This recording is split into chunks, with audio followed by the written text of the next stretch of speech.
Ojoro INEC. Why do you think the INEC is working for Tinubu and the APC, Idris Abdulkarim?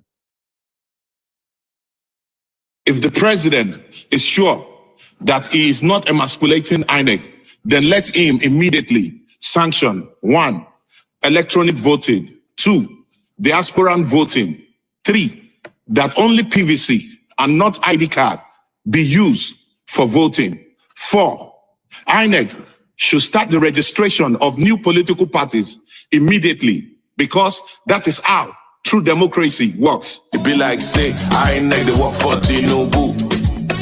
It be like say, INEC they work for APC. It be like say, INEC they work for Tinubu. It be like say, INEC they work for APC. If not lie, why you go legalize voting without PVC? If not lie, why you don't want register political parties? If not lie, why you don't want use electronic vote? If not lie, why you dey use judiciary to suppress us? Ojoro, Ojoro, Ojoro, we don't trust INEC at all. Ojoro, Ojoro, Ojoro, 2027.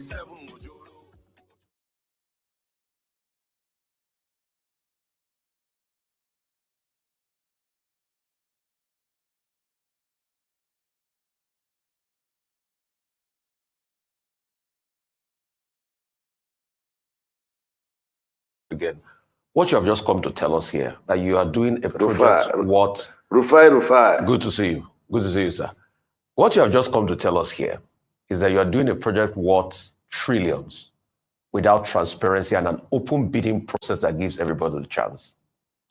Can you show me if there was somebody tell hang on a minute, let me finish now. Let me finish. I gave you the chance. Rufai, hold on. Can you show me? You don't darken counsel without knowledge. No, wait a minute. I'm putting you right so that you can ask. Let me finish. No, get information right. You won't allow me finish. Let me land at least. You are finishing all wrong. Waiting now, Minister. You want to take this interview from me? Let me ask the question and you correct it. Rufai, you are dark. Let me ask the question and you correct it. Please, let me speak, Minister. We are very good friends. So, you know, you gave me honorable mention at the Millennium Bridge. You are my man. Bless you. So, what you are saying is that no independent free bidding process for everybody. You just went along with high tech because they did some work in Lagos before. And the argument you are making, with due respect, Minister, that they brought equipment to help in the, independent bridge scenario and all of that. That's no big deal. They are benefiting from the government in other ways through the coastal road. So it's not an argument. So you are saying that there was no open tender, at least give others a chance to bid. Secondly, Minister, I want to bring forward the case of Winsome. You will react, Minister. You will react. Let me have my time. You will react to it. Rufai, hold on. Minister, I'm not finished asking my question now. You have not finished. Now you will react to one. Let me correct this one. You will react to it. Give me the chance. You see, we are wasting time.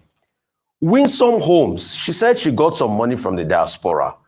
And there's been a back and forth I've been seeing in the news. I don't know what your take is on that Winsome Home project, the real estate developer. Thirdly, Minister, give me empirical facts of how much you have spent for these first 30 kilometers that is about to be commissioned. How much you have spent in also the street light deployment and other things that you've deployed in these first 30 kilometers. So let us know a price range variation. If you can also give me kilometer by kilometer spending and some other empirical breakdown so we can see it. If you can't finish it here, you can send the documents to us so that we can just also assess the spending. Thank you, Minister. Rufai, first and foremost is that you have to recall that you carried your calculator, and I was in the studio and I was giving you the figures. I didn't carry calculator like you, and your calculator could not properly calculate what I was saying. It was, Dr. Abati that came between us. He said, okay, leave the calculation. So I ran the figures. Rufai, the first 47 by 47 kilometer of the Section 1 Coastal Highway was awarded at 1.068 trillion.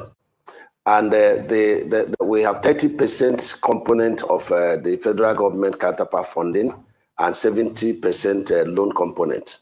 As of today, we have not secured one kobo loan on the project, but High Tech had invested their money, and that job is about 80% done.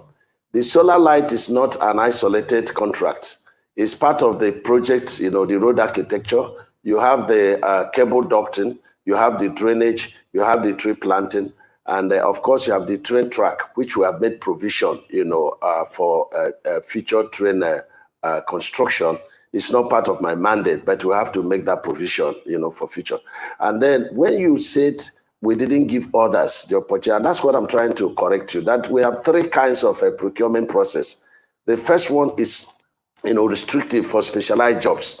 And when we use, that specialized procurement process for sections 1 and 2, for section 3A and 3B, Sokoto Badagry, the Trans-Sahara route, it became selective tendering. Other contractors were invited in each of the other processes, and of course they bid it.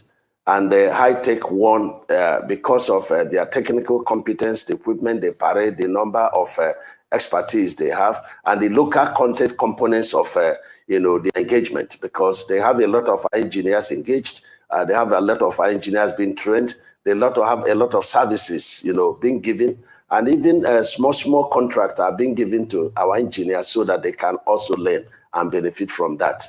And so when you talk about how much have we spent on section 1, we've paid 30% of the cost I told you. And when you come to section 2, it's 1.33 trillion. And we have only committed 30% of the cost of that project. And the 70% is the loan component. And that loan component has not come. And that's why the development partners came, the Dutch Bank and the Development Bank of Southern Africa.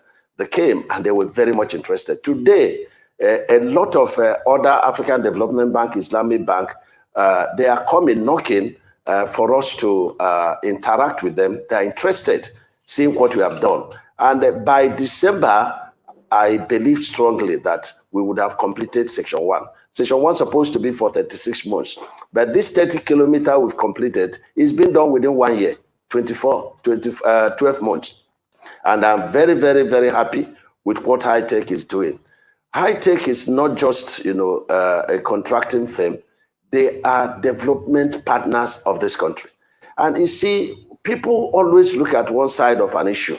You are not looking at competence. You are not looking at ability to deliver the work. You are not looking at the equipment, availability of equipment.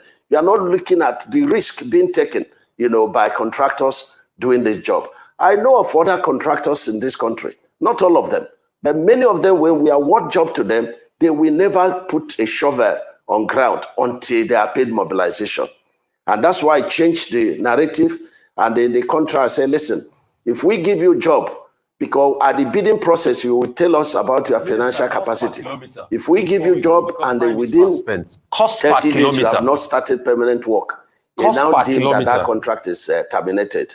And when we give you mobilization, we are not giving you another money until you exhaust that mobilization and end a milestone, over and above the mobilization. Minister, and this is what we are doing to checkmate people that are portfolio contractors. And that is working.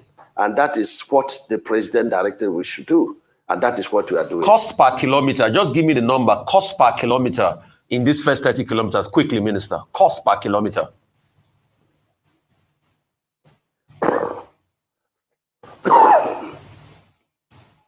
Well, Senator Mai, I will go ahead with my question. Cost per kilometer, that can be communicated elsewhere, outside morning show. Let's focus on the issues. I ask you, during the May 21 APC National Summit, it's like I lost at the Villa. I lost the studio. Can you hear me, yes, sir? I was asking for the cost per kilometer, which is a very important question, Senator. Very important question. Cost per kilometer. That's accountability of the people. Very. If you can give us the cost per kilometer we'll question. We'll take a short break if Senator Engineer David Umahi is not.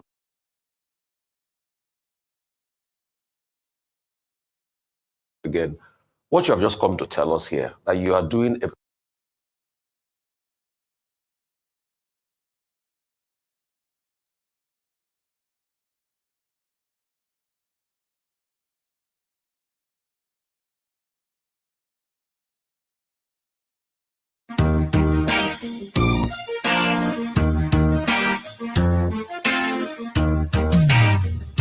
Godswill Akpoti-Uduaghan and his relationship with women, a deep dive into power, abuse, and silence in Nollywood.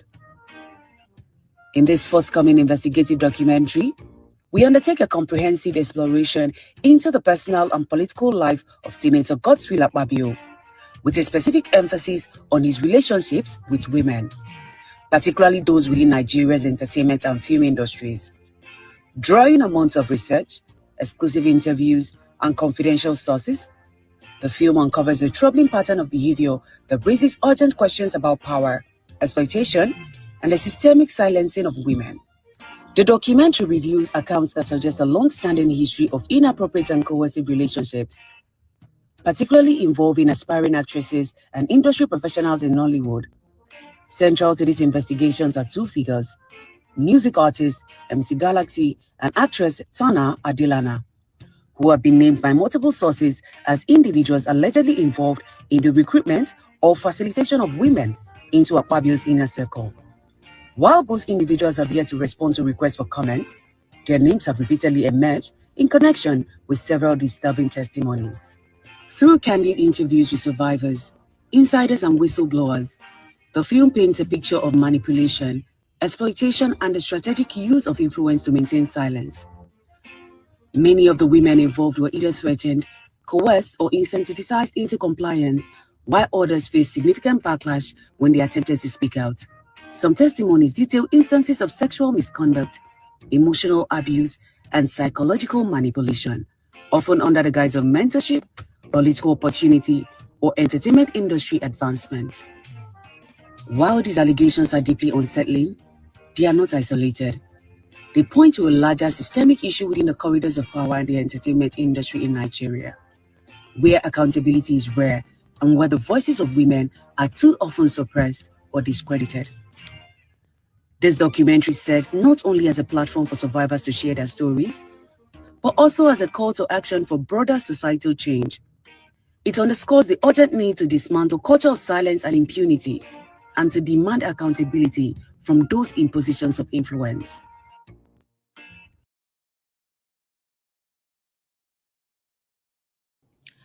Welcome, everybody. Greetings, greetings, greetings. I bring you greetings. Happy Friday. I hope you guys are relaxing, chilling. Kenny, I hope you have made your what do they call it? Is it green sand shandy? Your local way of making. I hope you are chilling with that. You say you did not watch it. Omo. Hey, evidence choco. I screenshot tire. But I have to say though, it's really refreshing to see the support that she's getting, and I could sense a little bit of anybody will feel that way, because she said she's due to return to Nigeria soon, and they're likely going to be arresting her and all of that. So people were like, okay, where are you going to be? What courthouse? When are you arriving? So that people can go support her and all of that, There's so many things that she said. She exposed that Ngbeke, that Professor Ngbeke. I even saw the Professor Ngbeke. I saw her tweet. I don't even know say she did Twitter. The woman respond, make I read down for now. Yeah. Is it Ngbeke, I think. Ngbeke, Natasha. The woman respond though. Where is it? Where is she? She said the woman is not all right though. If you see the kind of words she's using towards Natasha, he's saying Natasha, she put exposed. She calls herself Professor Mbeke on Twitter. She says Natasha Akpoti's web of lies and desperation. Let's get the facts straight. This is the same woman, Natasha Akpoti-Uduaghan, who publicly claimed she never called me, never texted me, and never spoke to me.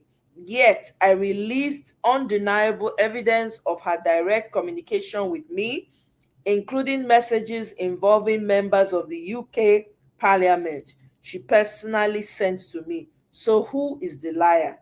When that lie didn't hold, she resorted to sponsoring a lineup of failed whistleblowers: Frances Ogbonaya, Mazi Obina, and David Rosinski, to come after my credibility, integrity, and character. They failed miserably.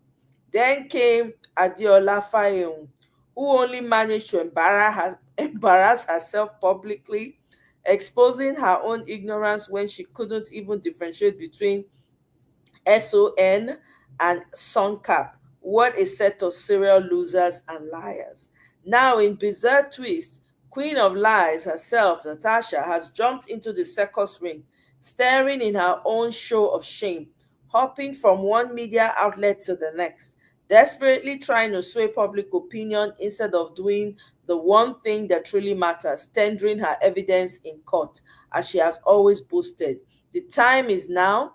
Natasha, the date is set. Why hasn't she done that? Because she has none.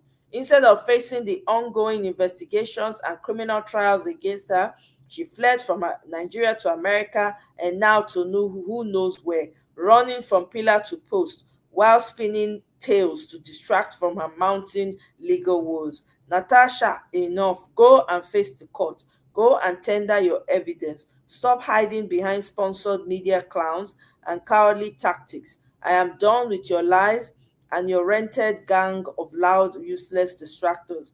You have done everything possible to harass, discredit, threaten my life, and intimidate me, a principal witness in the ongoing investigation and criminal trial.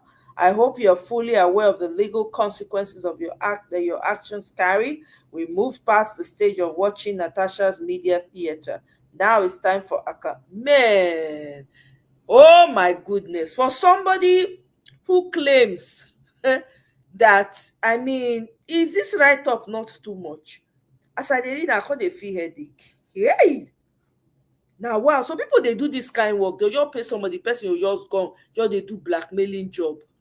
Now, wow. People, they try. A comment section, somebody say, you too mumu, who started calling you professor in the first place?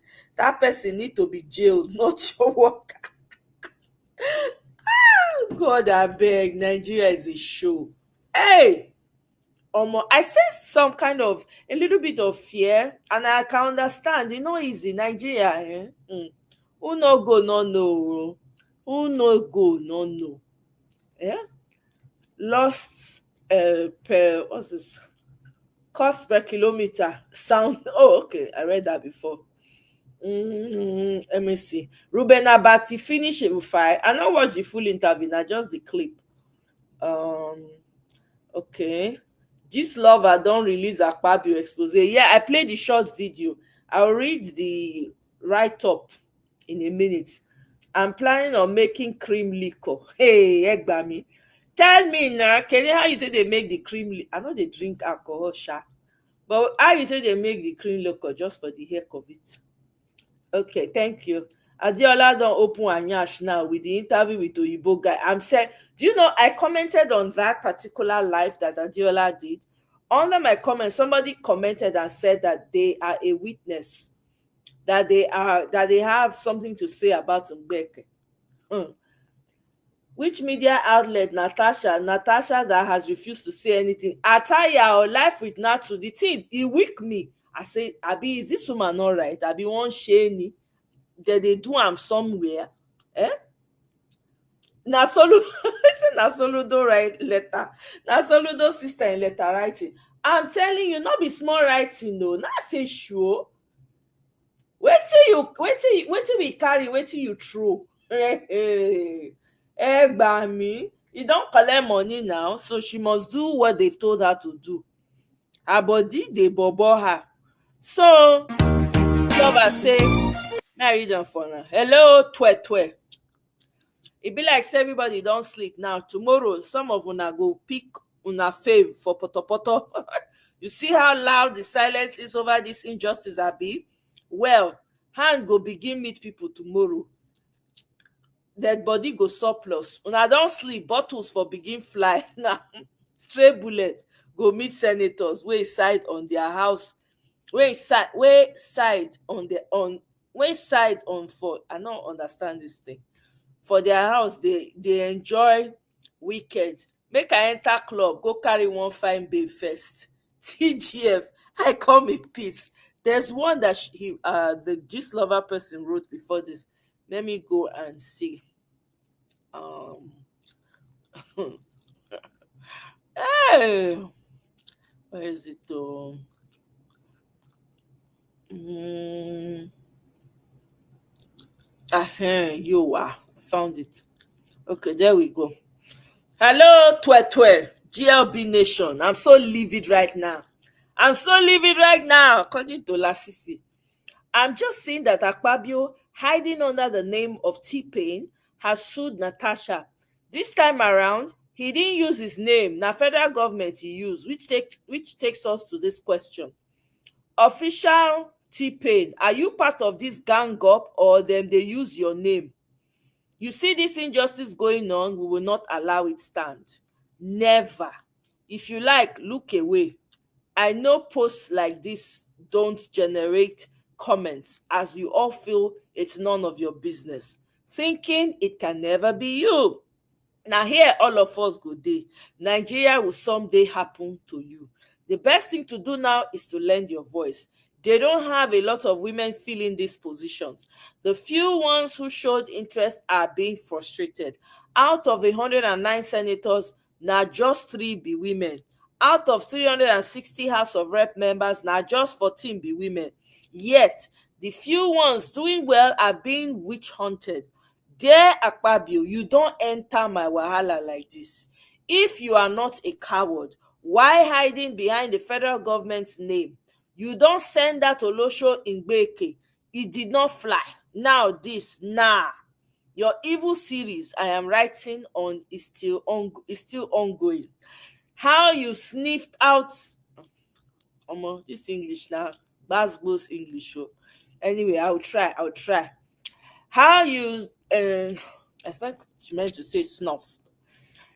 Okay, more will read the English as it. How you sniffed out, is it sniffed or snuff? I bet now Friday, my brain is on reserve. Okay.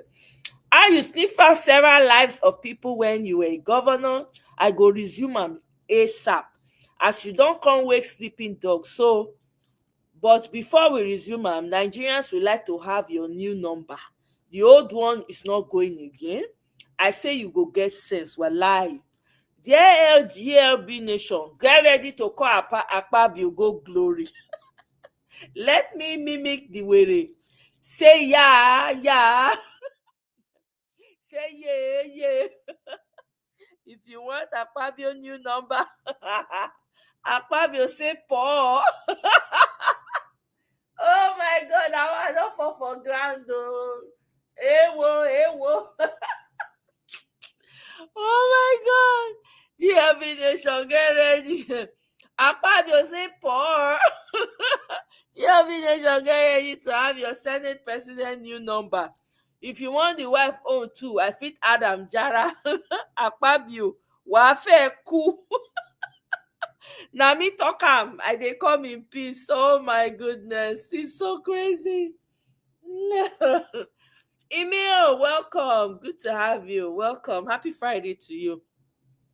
Akpabio don't enter one chance, so I hope that she actually this lover actually does like she says, because she was supposed to release this information sometime back, but she not gonna release her.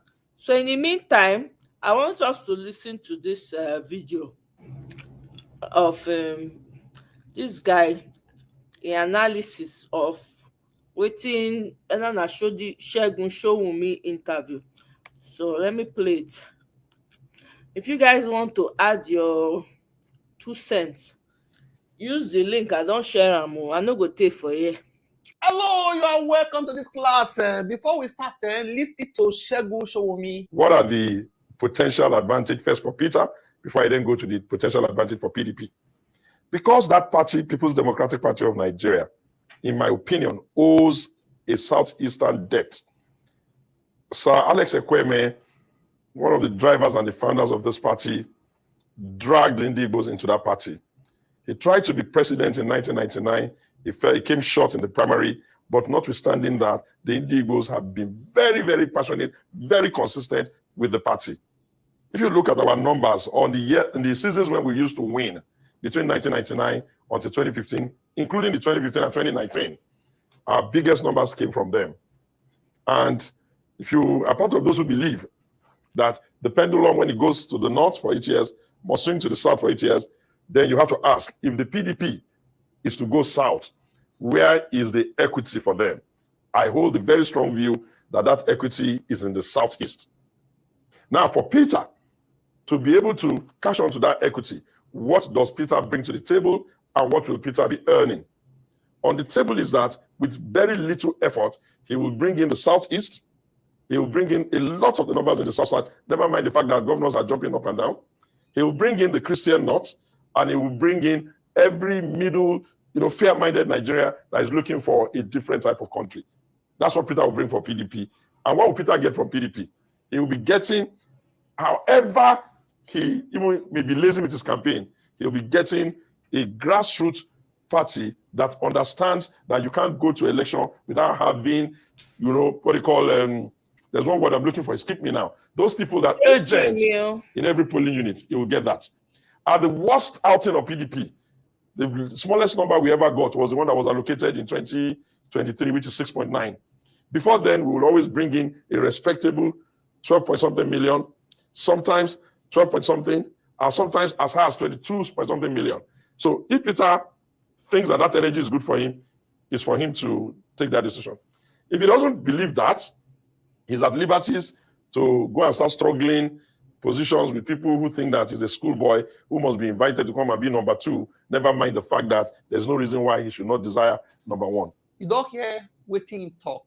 If they push CC, if PDP gets sense, may they return Peter Obi. May they tell us they come to PDP around other PDP. They could give a ticket. That is the only winning formula for PDP in 2027. Okay? For this class, I want to make my own input. Okay? How PDP will win in 2027. Okay? That is, Obi in PDP, the winning formula. Okay? Mm-hmm. But before we start, I must confess that in Nigeria, we know they play by the rules. Our politicians, they don't like rules. They go set rules, they go break up by themselves, including INEC. So for an ideal situation, an ideal electoral system, now anything we are go talk for here go work. Because if the system is not ideal, according to their rules, they don't want to play by it. It means if you bring a madman from the street, just allocate him 1 million votes. Just carry the matter, go court, finish the matter for there. He will be president. Anybody can be president when the rules are not followed. So for this class, anything we are want talk, now for ideal situation, the environment where we say the only thing that works now bribe, ethnicity, religion, and party affiliation. All this one still referring to INEC. Because like JAB, when they say there was a glitch, what did they talk? Come and rewrite the exam. Many students, when we say they failed because of the system. The system failed them. Those children, go see their scores. They perform excellently. So if INEC have somebody with integrity, no be person will go talk from here. Before 12 noon, these rules go work on that day of election. Let's see. The first thing, what PDP will offer will be, according to Mr. Shegun, 1 agent in every polling unit. This is what PDP will bring for Obi. Remember, in the last election, there were some polling units where Labour Party no get agent. They sabotage that one. PDP, they get that structure already, so they will offer that one. Okay? They get that statewide structure, every state. They get them. Okay? Remember, say what Obi did last time. No politician in Nigeria has ever done it. You just come out, ETA or no party, one small party like that, within a short time, get that number. They compete with PDP. In short, according to Shegun, they allocated them numbers, 6 million, and the one where they allocate them. Without agents in many polling units, say the guy, he carry grace, get the point now. PDP go give a grassroots mobilization. reliable vote base, they get am. Okay? If you bring ringing, and because of their structure, they fit stop am. They have election experts, media teams, legal arms, and strong connection, even at INEC levels. Meaning their structure as a party fit gbege these people, unlike Labour Party. Okay? Let's continue. Now, wetin Peter go bring come PDP. Now I wan use this one tell you now. PDP go bring something. Peter go bring. That is the winning formula. Okay?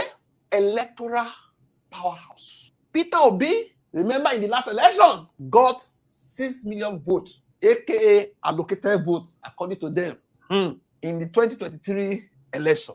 That is powerful. Without structure, just imagine.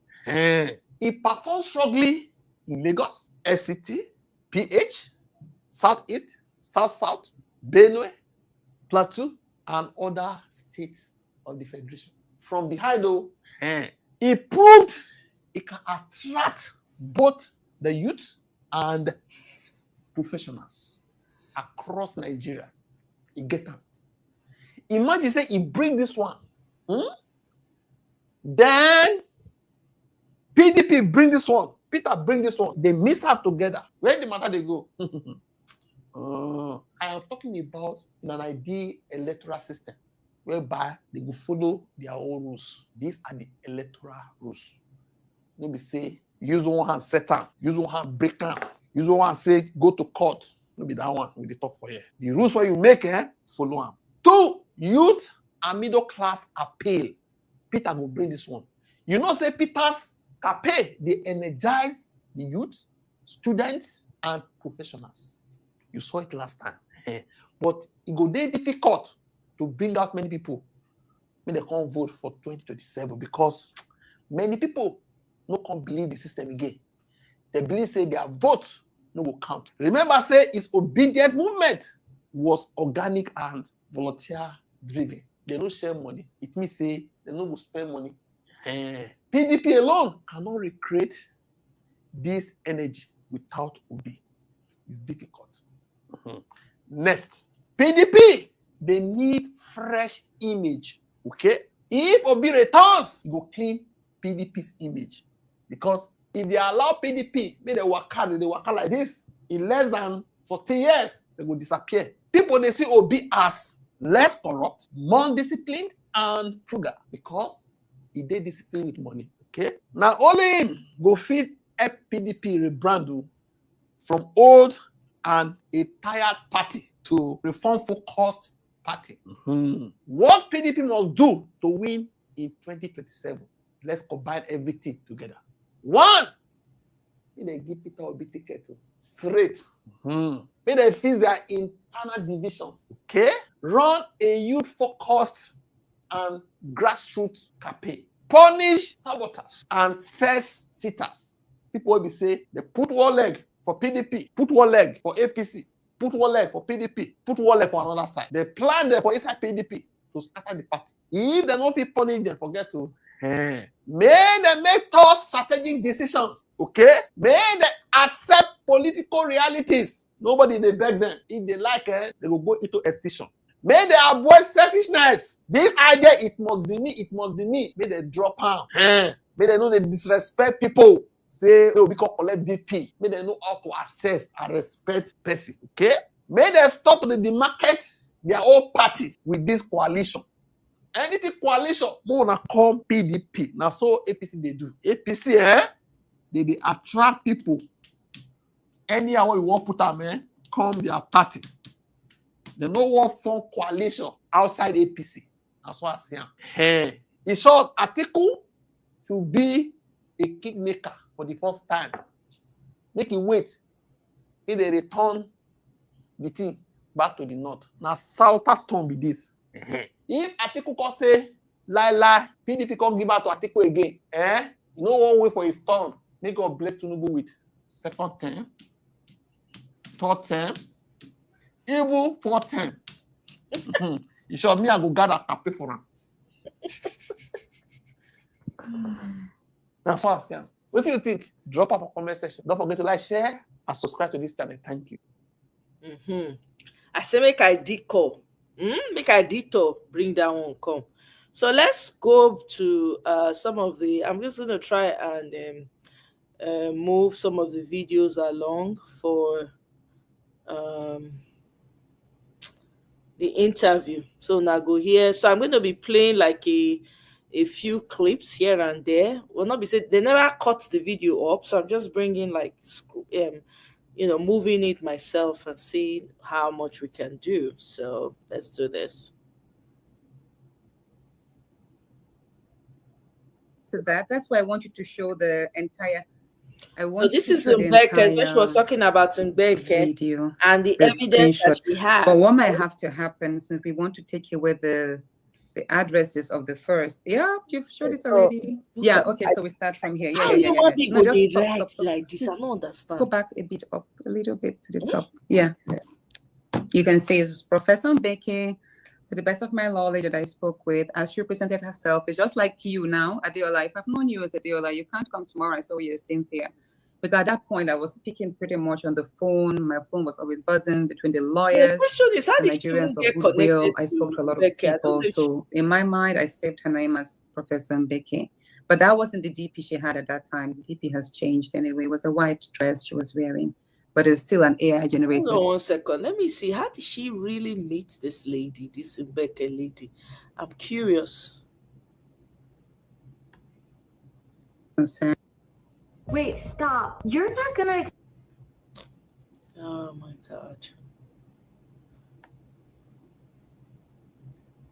So he reached out to me in the morning. I was tending to my garden. And he said, Natasha, there's someone I would like you to speak to. She's been doing a whole lot of publications in support of your cause. I said, who? He said, Professor Mbeke, Professor on Facebook. I was like, okay, I've seen 1 or 2 of her posts in my support. And I think I did like and make a comment on it. He said, yes, that he did reach out to her. And then he was like, you know what, encouraged her and all of that stuff. And said, okay, I should please call her and tell her thank you. My friend had connected me to a number of people in the past.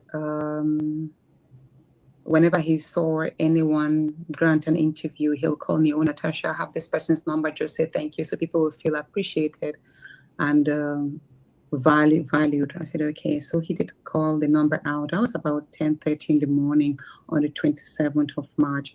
So I called the phone. Hello, Professor Mbeke. She was like, hi, this is it.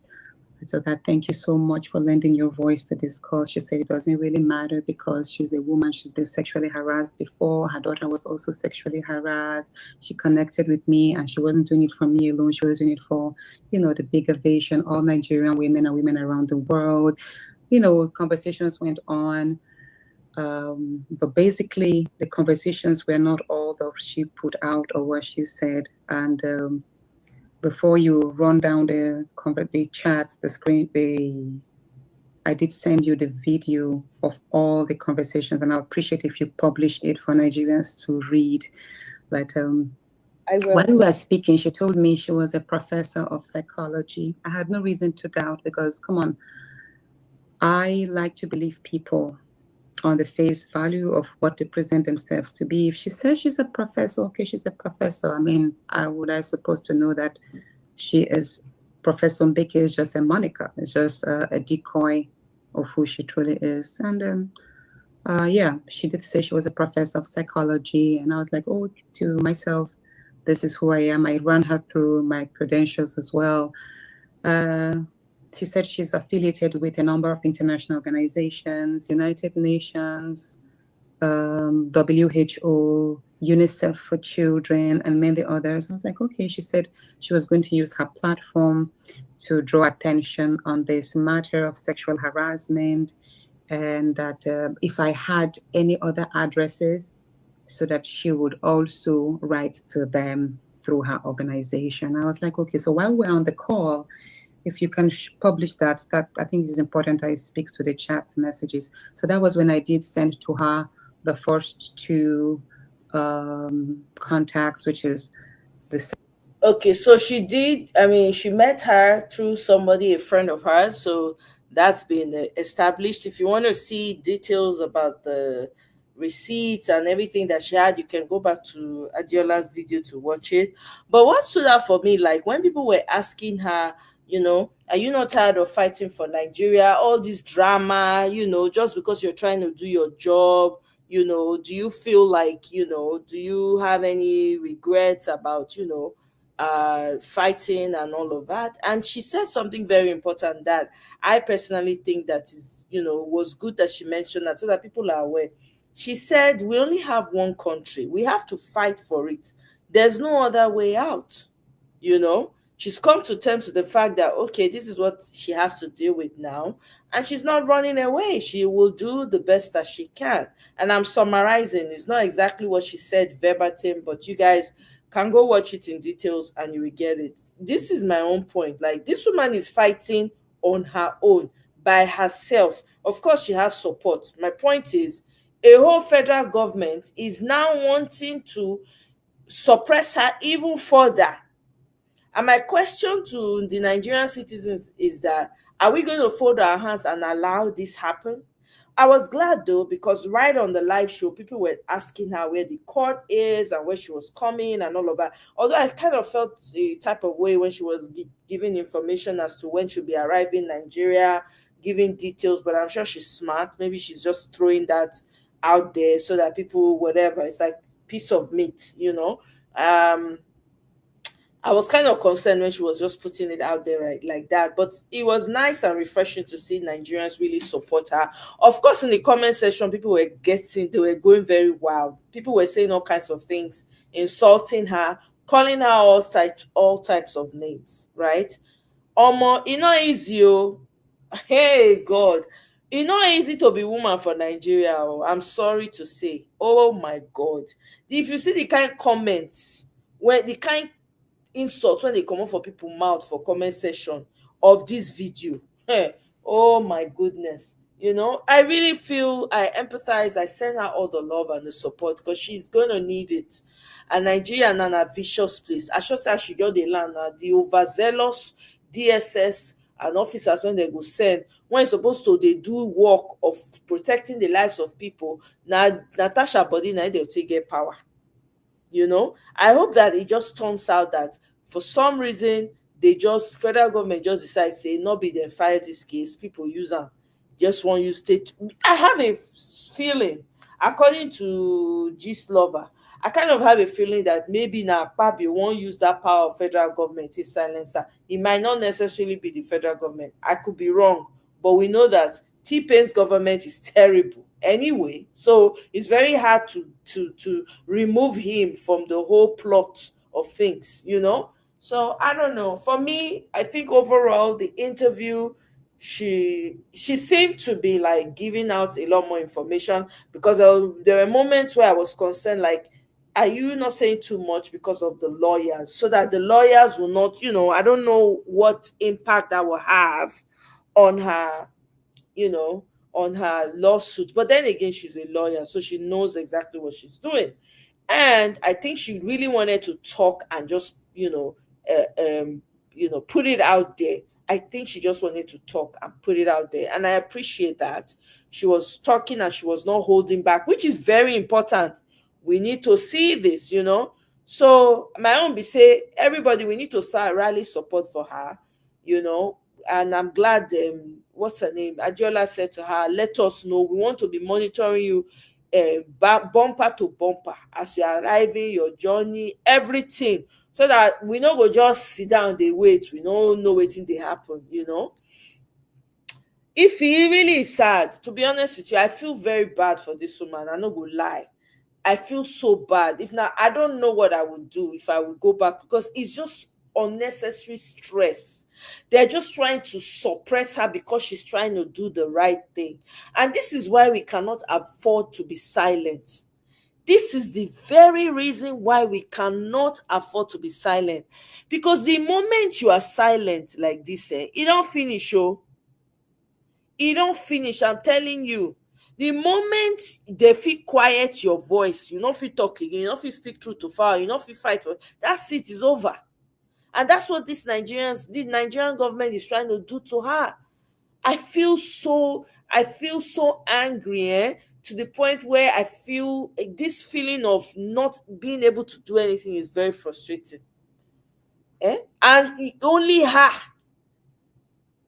Nobody should just leave this woman like that, for crying out. What kind of country is this, for crying out loud?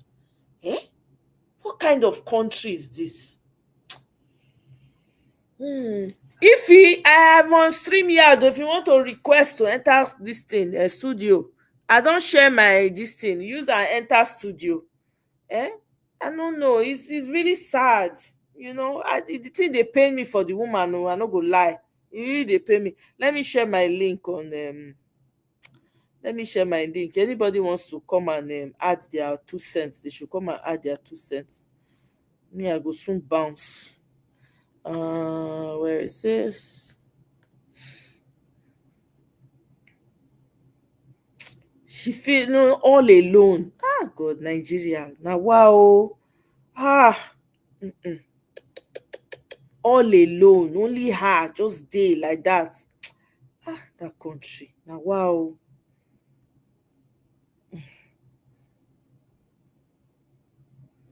Let me see. I'm sharing the link on Momento.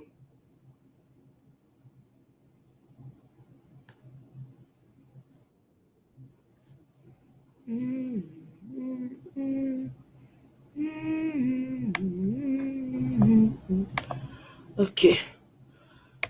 I don't share am o. Make una come talk. Nigeria. Hey!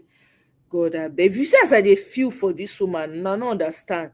In the midst of hyenas, all those men when be say, especially Akpabi, when be say they look to unalive the woman. They never hide am. Mr. Tony, welcome. Yeah, GMO food. Yes. I'm glad. Oh, by the way, if you guys, when you have time, catch up on the GMO video that I streamed. Very, very important information in there. Please check that video out. He's going to be doing another stream again as a follow-up, and I'm going to be inviting him to come and speak to us at some point, Hey, Annie, how now? Welcome, sis. How you doing? Happy Friday. Thank you. Yeah. To the issue.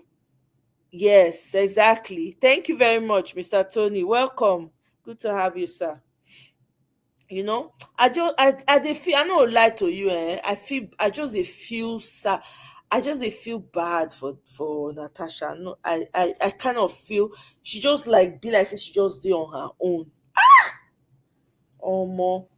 Where are the men of those days when we say that they fit stand up for women? When this kind of thing happen like this, you'll see the men step up. They go say no. Where are those men? Where they? Thank God for the kind of man she's married to. Kudos to that man. In light of everything that's happening, I'm so glad she has a supportive husband. Because I mean, there's nothing to worry about. Like, they can't do this woman anything. I can feel it. They cannot do her anything because it's too much now. It's bigger than them. They know people are going to ask questions, and your Nigerian federal government, they are cowards. Once you put them and expose them well enough, they're not the fear not they let them do past themselves. So, which is a good thing that she's coming out, and I think that that's the more reason why she was really, really talking and expressing herself, which I completely understand. She wanted to say everything on her mind because they never give her opportunity. You go to national news, all the weak ass journalists, they go they they allow the person flow. They stop them. They stop. I don't know anything that they fear. I go Arise News which day. Also, Yibo na full Arise News. I don't understand. Now Yibo people they work for Arise News now. Maybe somebody advise me because I don't know. I don't understand what's going on anymore. If you have shared though, you've saved the video, right? Good. Yeah, it started. So that was the second part, Mr. Tony. There was a video prior that was playing, but I think the connection, something happened to the guy's connection. It cut out. he had to come back. I thought they were gone, that he won't be able to, but he came back. And he says he's going to do another stream. And in this other stream, he's bringing more people that are very knowledgeable about this whole GMO thing that have been fighting since that we did not even know that GMO had been around. Then he's going to bring those ones to come and speak as well. So yeah, I'll bring it here. So anybody, when they care about their food and what they put for their body, you can come and listen if you really care about it too. So I dey wish Natasha, well in everything, because na hyenas. She's surrounded by hyenas, but she'll be protected. Me, I know nothing will happen to her. All this one that they do now, just they just won't put fear inside that woman. By the way, what is happening with Akwa Ibom governor and the daughter? Egbami. What is happening? No, the woman, they say I'm not a sacrifice. My mother was a sacrifice. Hey, it's not be called tish talk. I don't understand. Hey, Nigeria, evil has taken over the land. Evil. I know any English women's rights group in Nigeria. Think about it. You think there'll be women's rights group and those women's rights groups will thrive in Nigeria with the way it is? Most of these Nigerian women, they are enablers. You understand? They are enablers. Women's rights group, they're not going to do anything. If they're there, now the woman, they fly all over the place, they look for help. If you welcome, my sister, how you there now, body? Your face, they shine, so you just they shine anyhow. Welcome, my sister. This is your scarf now, one in town. Like Sisi Caro, Sisi Clara. Anger scarf. How now? Did you watch it? I have not finished watching it. I just came back now and I started. Okay. I was just shaking my head. So this is my thing. I will finish that interview sometime between today and tomorrow. The little I've listened, I've heard from her. Let me tell you something. First of all, Senator Natasha, I am not among the people that sued you. They said federal government. I am not among them. I'm not, me too. That's okay. A good point. Let me just make it clear. I don't know you. I've never met you, but I'm not among the people that sued you. The second of all, this is gonna tell you this is a pure wickedness. Gang up. They just gang up against her. And again, it boils down to what I told you. People are asking for evidence. Let me tell you something. Sexual harassment can happen anywhere. Nobody plans or nobody gets herself prepared that sexual harassment will happen. I told you, I think I shared my experience here when I was in UNEC. Yeah. Then, then there was nothing like social media and all that stuff. But if you ask me evidence, what evidence do I have to show you? Other than I keep telling my story, it hasn't changed. How do you plan? You wake up, you go and somebody slaps your butt. I don't understand. You bring our camera and say, slap it again. Yeah. Let me take a picture. So that's what, I've never asked her, question her integrity. I have never questioned her story. She doesn't have anything to prove. Then, Akpabio, come and defend yourself. Akpabio has never said anything. If somebody accuses me, like me here, of sexual harassment, I will be on top of it. And being somebody of that caliber, that would be, instead you are using federal government, you and Yaya Bello and all of you, gang up against her. It means that she has a story. It means that she's telling the truth. And look at the stupid man that called himself whatever. We come over there barking like a dog. That but man is supposed to have born in mass. You see, the way the woman, the way she's speaking, or rather the way she spoke, oh my God, my respect to her, and she's still standing tall. But I have a question. Nigerian senators, what are you people doing? This could be your daughter tomorrow. This could be your sister tomorrow. Let's say that she's lying. Okay, Senator Natasha is lying. let there be investigation. Anytime there is investigation, the panel they called, Akpabio pulled out. Why did you pull out? Why did you pull out? That's the just opportunity for you to come and defend yourself. You never did. You have never come out to, dispute anything this woman has said. Instead, you are using people to attack her, to discredit everything that she has said. Because he's guilty. Yeah, because he's guilty. If I have never believed that woman before, I believed her. 100%. I believed her. 101%. Yep. And you can see how she expresses herself and tell her story. No, this is no shivering, no at question, all. nothing. That's to tell you she's telling the truth. And Gidigba. Yeah. Yeah. This question of 6 husbands, out of every divorced woman, there is a divorced man. So what is the problem? Who cares? Even if she does this 10 times. Men, when they marry rich how many times? Yeah. They will marry today, born. So when the woman go marry another one, yeah. marry rich like 20 times. You call her prostitute. Are you kidding me? I bet you this man, he has a side chick somewhere. Of course. He has a side chick. You never hear wetin Gistlover wan reduce. Many side chicks, many side hands. The one say they will buy day. Yeah, they all do. So honestly, it breaks my heart that not even one person is standing tall for this woman. Not one. So she's on her own fighting. And she's still standing. She's still unbroken. I mean, you can break her.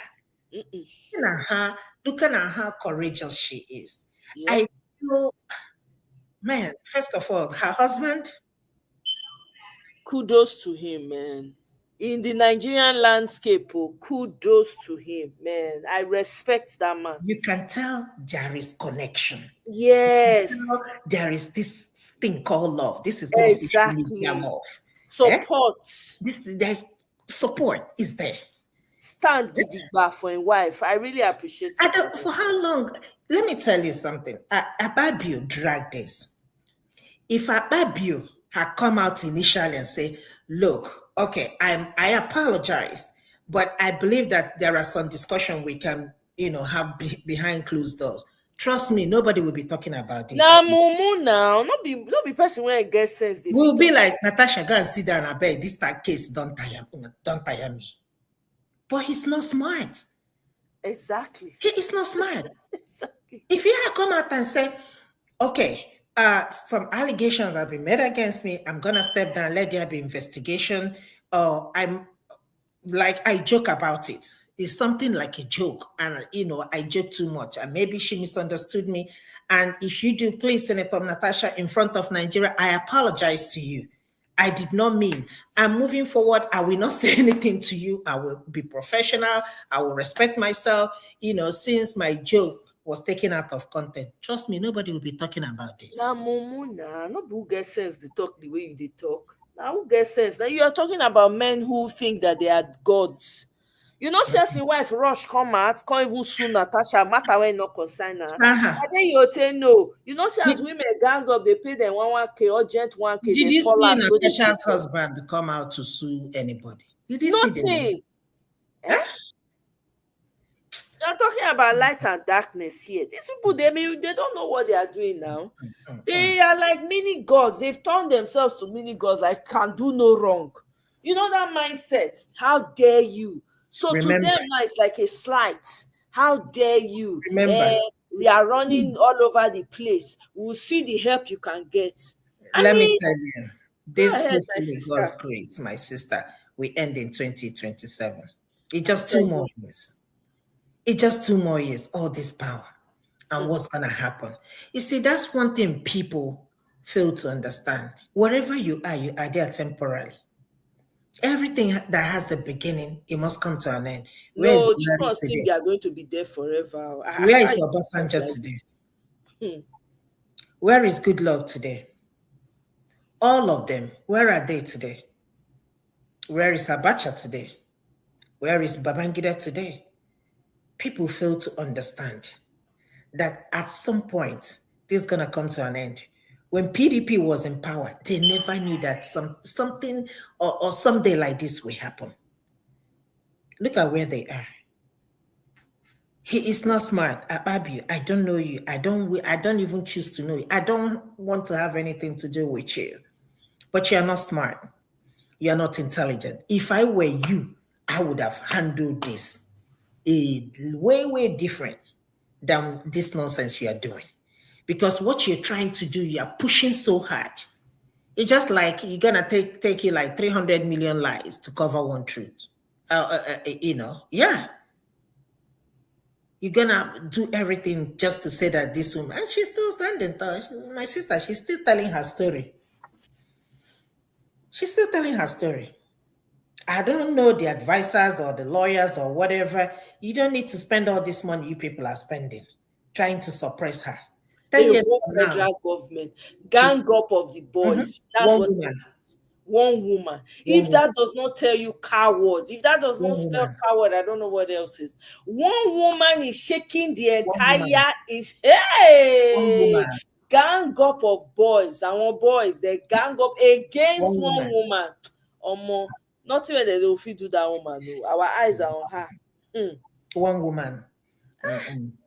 No. There are more things that I think she's still holding back. But listening to her and everything going on in the Senate, these people, they don't even care about me and you at all. They don't even care about ordinary citizens out there. Yeah. They don't care. They only care about their pockets. Greed. But I ask a question: what are you gonna do with all the? If you give me 100 million, what will I do with it? If you buy me a private jet, what will I do with it? What will I do with it? If you buy me a Lamborghini, what will I do with it?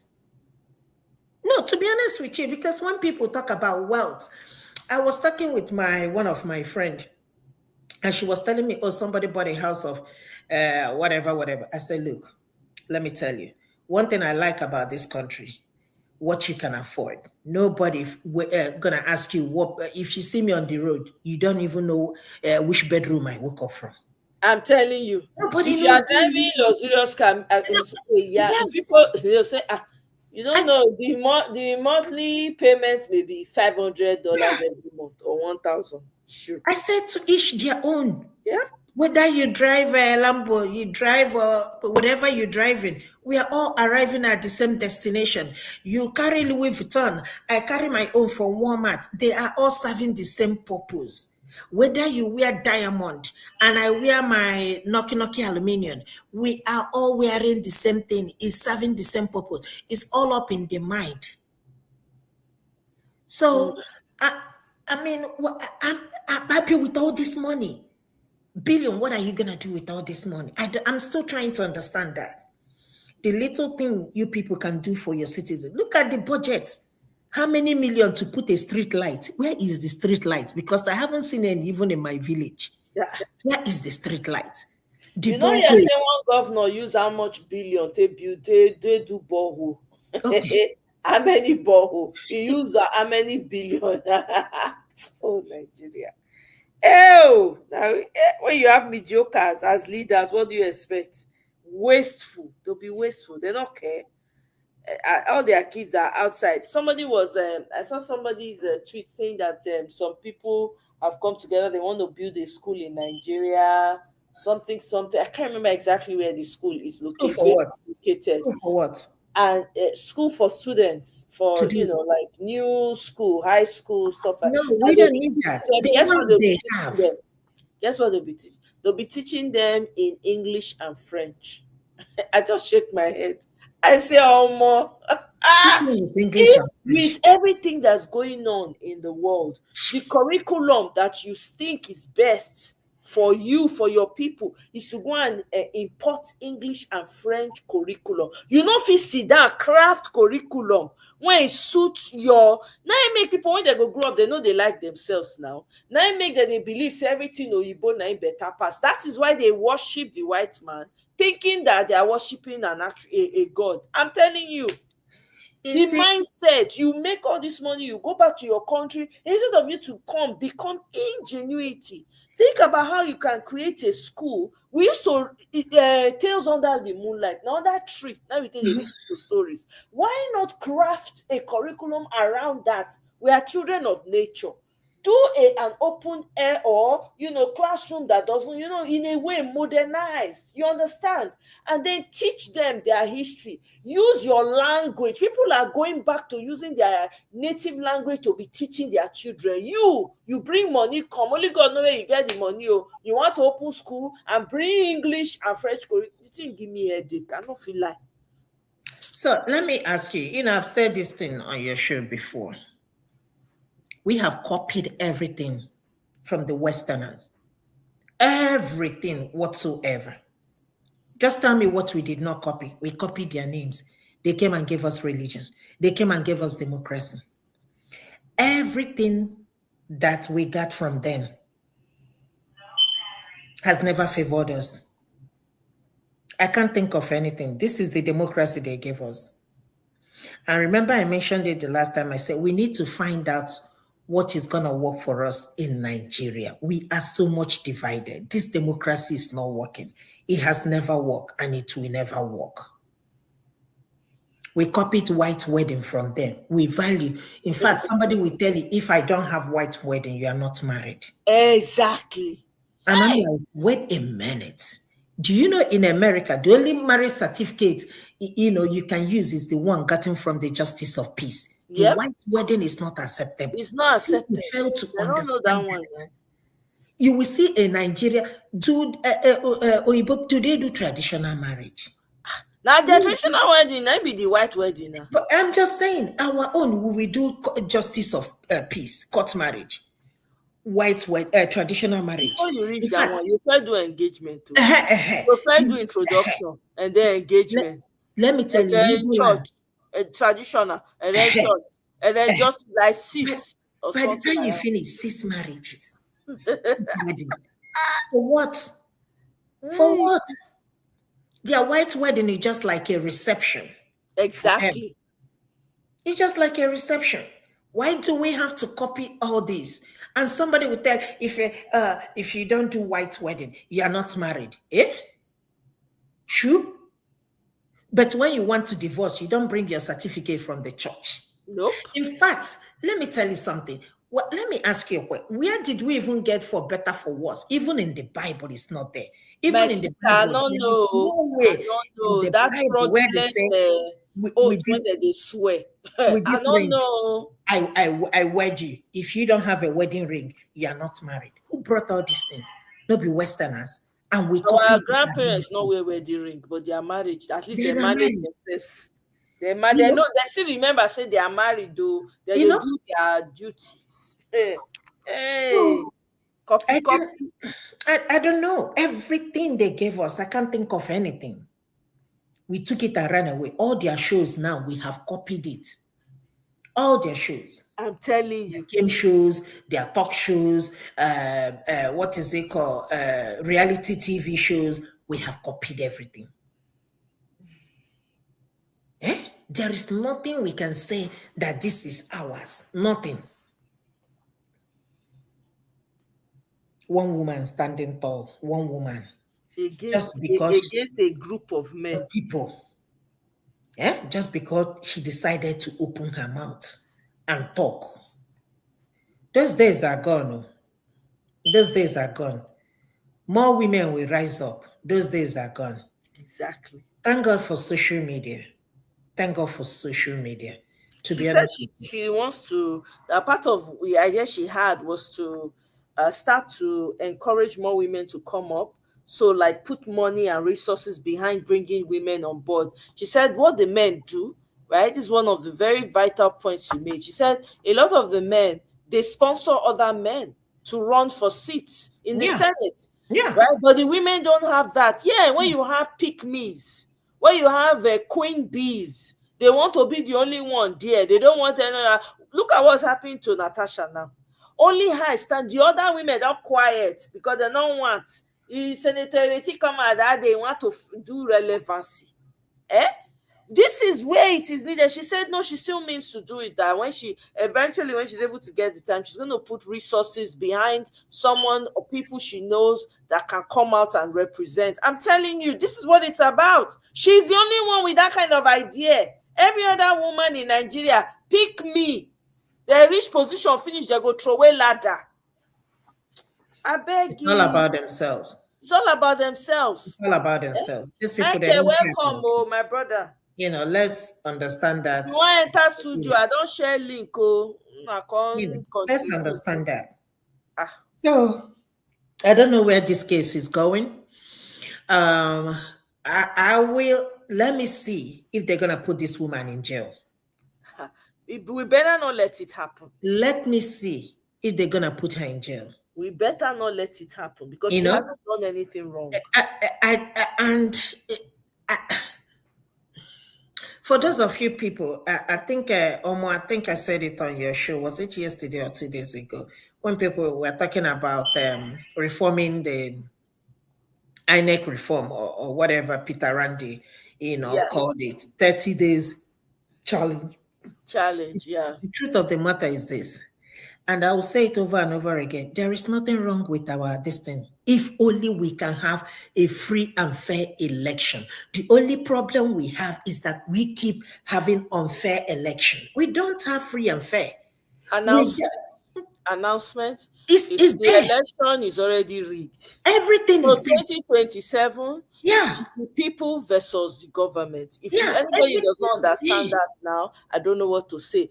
Welcome, Eze. Go ahead, my sister. Everything that happened. Did you see how South Africans conducted the election? Everything was being, announced on live television. Yep. Let me tell you, if that thing didn't happen and that election was rigged, are you gonna tell me that they don't have good electoral reform? It's just a human decision. Everything we have was put in place for us.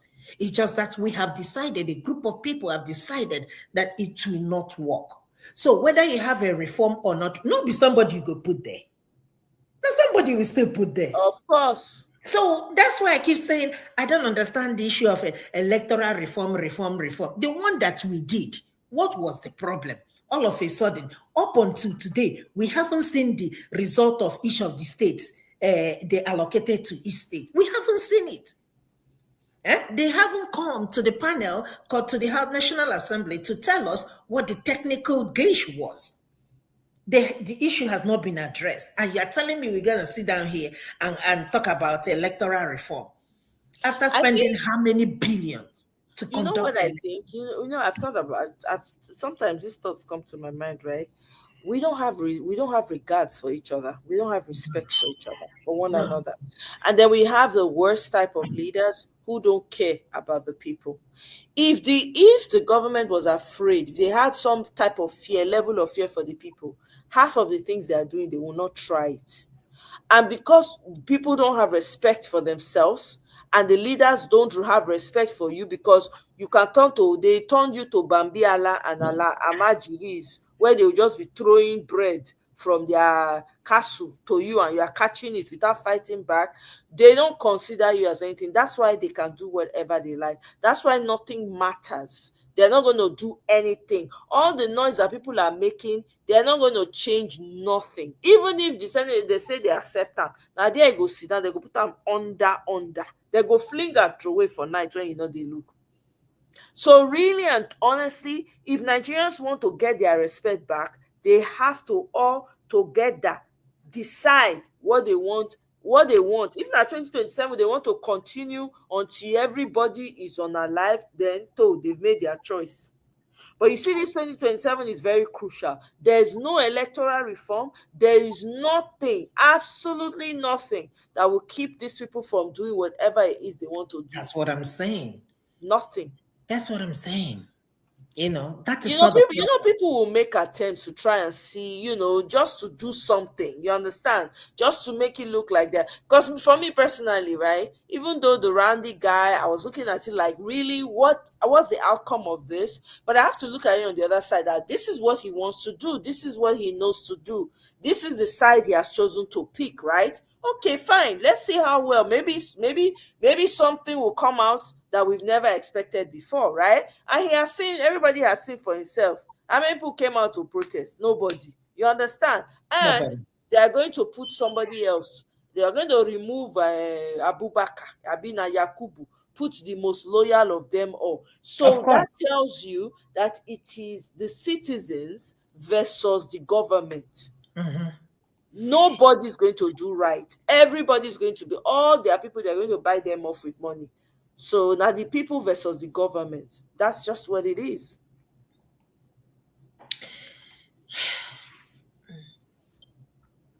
I think Nigerians are tired. But if they are tired now, this is just the beginning.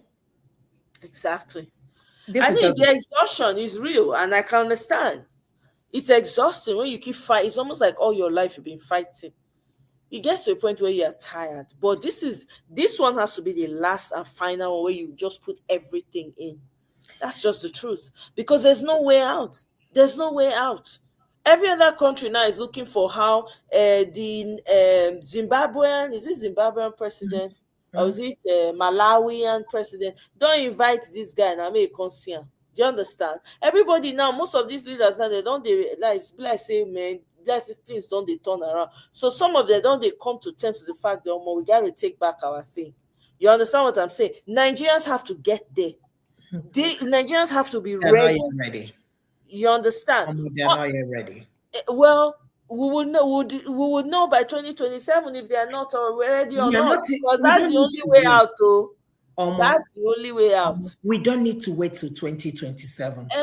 Now, but who will come out now? That's the problem. That's why I say we are not yet ready. Okay? And that's why I will always, with all due respect to this man, Ibrahim, with all due respect, if you can stand up against your oppressors, just like this woman is doing, stand up and stand kidiba. There is no different. There is no different. There's no difference between that. Yeah. Look at what Julius, is it what's his name? Malema. Did you hear him? Did you listen to his speech after a South African president went to White House? He did not hold back. You need to listen to that. And also Linda Nguinge, this lady from Kenya, she's very good. You need to follow her too. See, people are waking up. And even this Michael Lanley or whatever his name is, the one. Now talk from the side of his mouth. But may nobody pay attention, may nobody come out eye for him body because you know what's happening. This guy now they're going to look for way. They say the interview that he did. Let me even pull up that interview. No, it was taken out of context. I say it just exactly, and not only that, there were some things he said that should strike everybody. The way they talk about Africa is so ignorant. Where to deliver the kind of ignorance. Go and deliver Ukraine. Do you understand? The way he was referring to Africa from a very ignorant, that guy has no clue. They say they look us, I don't understand. I don't know. It's like a messed up thing in the head. Like Africa's youth, we understand they're trying to come together, but we have to train, so that they can be ready. We don't need your training. So the journalist asked, what about Russia? Are you concerned about the Russia and the Chinese and all of that? Yeah. In terms of, we gotta, I'm like, that is the cocoa. You people are afraid that, the Chinese, meanwhile, the Chinese, I'm not saying they are perfect either. None of them. I don't trust anybody. To be honest with you, let Africa be left alone, okay, without all these people. But the point is, China they come with the say war, come they fight, they buy people, they say okay, we want to take resources, then they come, this is what we want to do for you, okay, so that the day when they go need your resources, when they won't ask you, it go easy for you to look and say, this person helped me do this, may I give us small. The same with the Russians, right? But they look like that. That interview was very telling. Very, very telling. Nobody should go to sleep. By the way, they don't go Kenya. They go recruit only two Kenyans to join their military. You wanna bet? Those people go, when they don't train, they finish, they go can't take over. They'll continue the Western colonization. They go for Kenya. Again. If Kenya not take their country from these people Again. Again, let me tell you, people are waking up. You know, you see what happened. What is this country? Gaddafi's country, right? Libya. Libya. You know, social media, it wasn't popular as it is now, right? Let me tell you, they wouldn't have done it if it is today. That wouldn't have happened. And, you know, then we have a lot of Western media. You know, we don't know what was actually going on. We believe so much in Western media. Whatever they tell us, that's what we believe. People don't believe them anymore. So people are rising up and they know that. France, they are panicking. The French people are panicking. Because if all these Francophone countries, if they pull away and decide to unite together, France will go down. You know, say this man wife, you know, say as he squeeze him mouth, slap, he pinch that him mouth, slap. Yeah. I be like saying a pinch, he pinch everything, can't slap him. Yeah. So, you know, and my prayer is that I want to see all these things happen in my own time. Yeah. Because this will not last. It will not last. Can't last. You know, they are losing grip every day. They are losing grip. You know, so with the Sahel countries, Burkina Faso, Mali, and Niger, and if other countries, Namibia already said they have chased away, like I said the other day, all the American companies mining, they don't want anything to do with them. If every country will train their citizens, there is nothing special about this. Even building, but it's just that they have decided to stay corrupt. They have decided to stay corrupt. Can we go as Nigerians and come here in America and mine their oil? It will never happen. So why would they come to us, come to our country to mine our resources? We are educated. In fact, we are more educated than them, trust me. Of course. The people that make up this country, you know, whatever we are, they are all foreigners. Go check it out. Go check it out. Nigerians, Africans are doing wonders. So why are you going to tell me you're going to, go and get a foreign country, Julius Berger, as if we don't have any intelligent people in our country? Can I get a message for you? I don't want to talk to Kene. I don't have anything to do with Kene. I'm very passionate about Kene. I don't have your time tonight. Kene, you heard though. I won't pass your message, but if you have shut me up, so I can't pass your message. I want to talk to Kene. You know, you want to pass your message. We need to listen to Natasha. Natasha spoke this evening. Go and listen to that. He spoke. One woman terrorizing a whole country. You.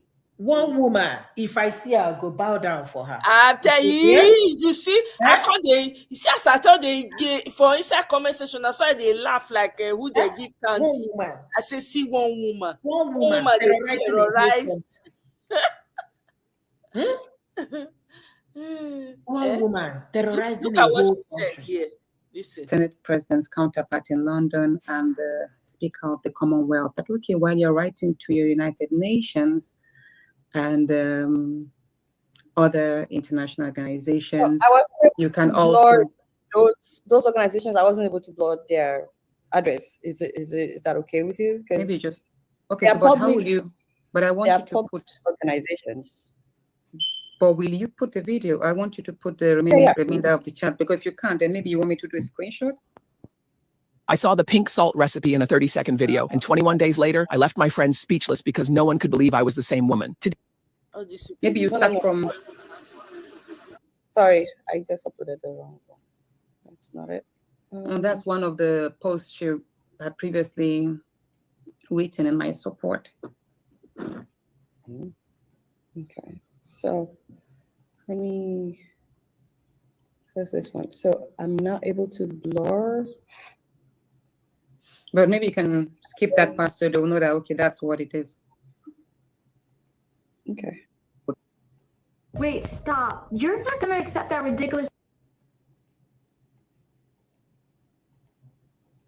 the books she says she's written are also AI written books. But anyway, that's for her to decide or whatever. So just scroll down a bit.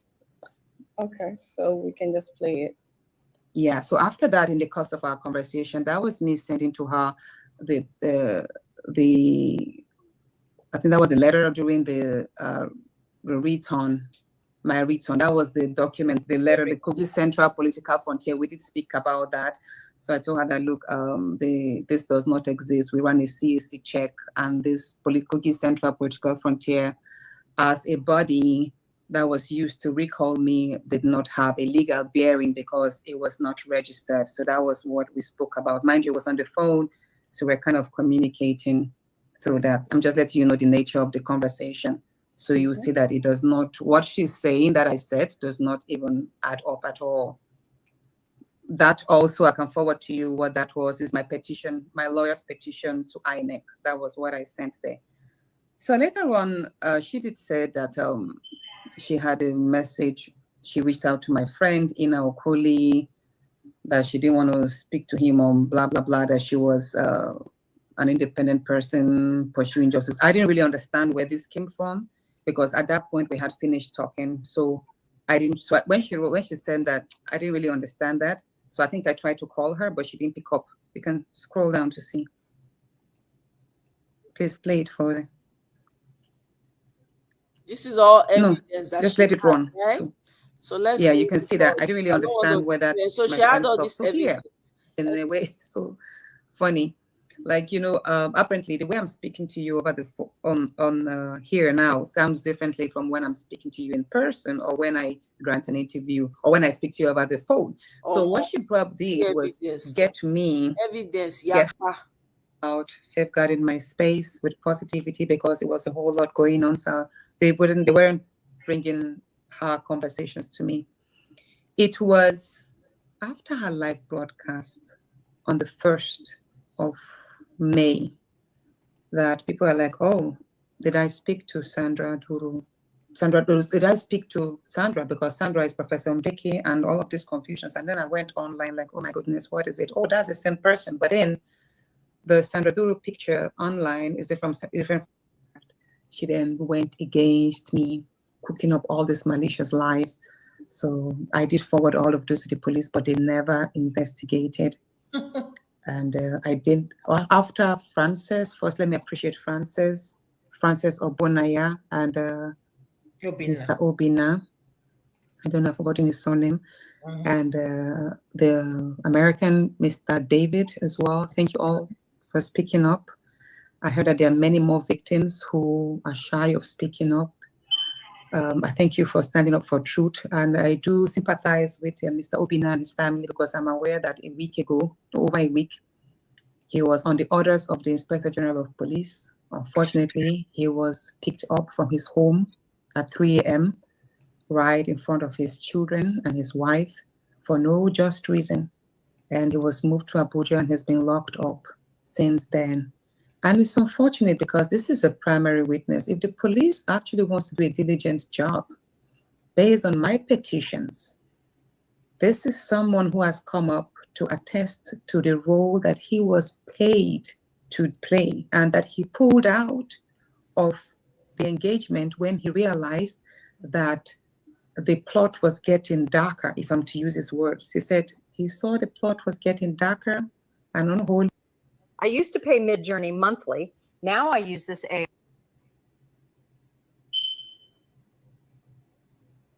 And there was a plan to jail me. Is that not what is happening now? This is exactly what Obina spoke about. And that was why he pulled out, because he said even the audio that she sent to him, which she didn't know whether was real, that there was nothing about me destroying the government or paying 200 million to blackmail Akpabio or anything. Kene, sorry, I need to respond to Kene. Kene, that means that you have concluded in your mind that they're more powerful than you. I'm sorry, I have to say it like that, but that's exactly what this comment means. If you feel like with the division that has been there for a long time, you feel like nothing can be done, I think that's a personal problem. That's a personal perception of things. Because here's the thing, right? The reason why I say it like this, and I'm not trying to be mean to you, Kene, you know. Reason why I always say your words are powerful. No matter what you think, you cannot deny the fact that a lot of people are waking up. People are starting to understand the propaganda and how these people work. Does it mean that there won't be people out there that they're going to use? Yes. So what do you do in that when these types of things are happening? You make sure that you stand against those same people. You have to speak against those people. You have to call them out. That's what a lot of people are doing. For instance, David Udeyi has all these people, journalists that he calls out. Every time they give them gig, just so you people carry gig, give them to go do propaganda, well, bam, David go tweet, they don't pay them now. If only they know, say this payment they pay them now for them to go sell themselves. In the end, now he go call them. This is what we need to be doing. Not be to they talk, say they did it before, though they can do it. No, you are giving them too much power. Are you saying that Naso will go remain forever? No. So we have to have a change of mindset. Let me tell you, now the mindset when they get, now they felt they overcome before. So are you not saying that we cannot have that kind of mindset eventually? You already, actually, everyone can see that it's playing out. People are opening their eyes and beginning to understand that, oh my God, they really did a number on us. Go to TikTok and hear people talking, you know. I just wanted to respond to that. You know, I never said you said people were asleep. I'm saying when you use those types of comments, you say Nigeria is so divided and easily susceptible to propaganda that they can do it again. That's what I'm responding to. I didn't say anything about sleep. We need to be careful with our use of words. That's all I'm saying. I'm not a defeated person. So I'm not going to accept this language. It's simple. Right? And I know I agree that is your opinion. I will not accept it because that means that I'm agreeing or a person is agreeing that, oh, perpetually you're going to remain like that. No. So everybody, like I said, every African, if they know it, everybody needs to be an activist now. No, there's no time for, oh, these people are so powerful, they will do it. Not be one person, not be Burkina Faso be that. How old be the boy? How old is he?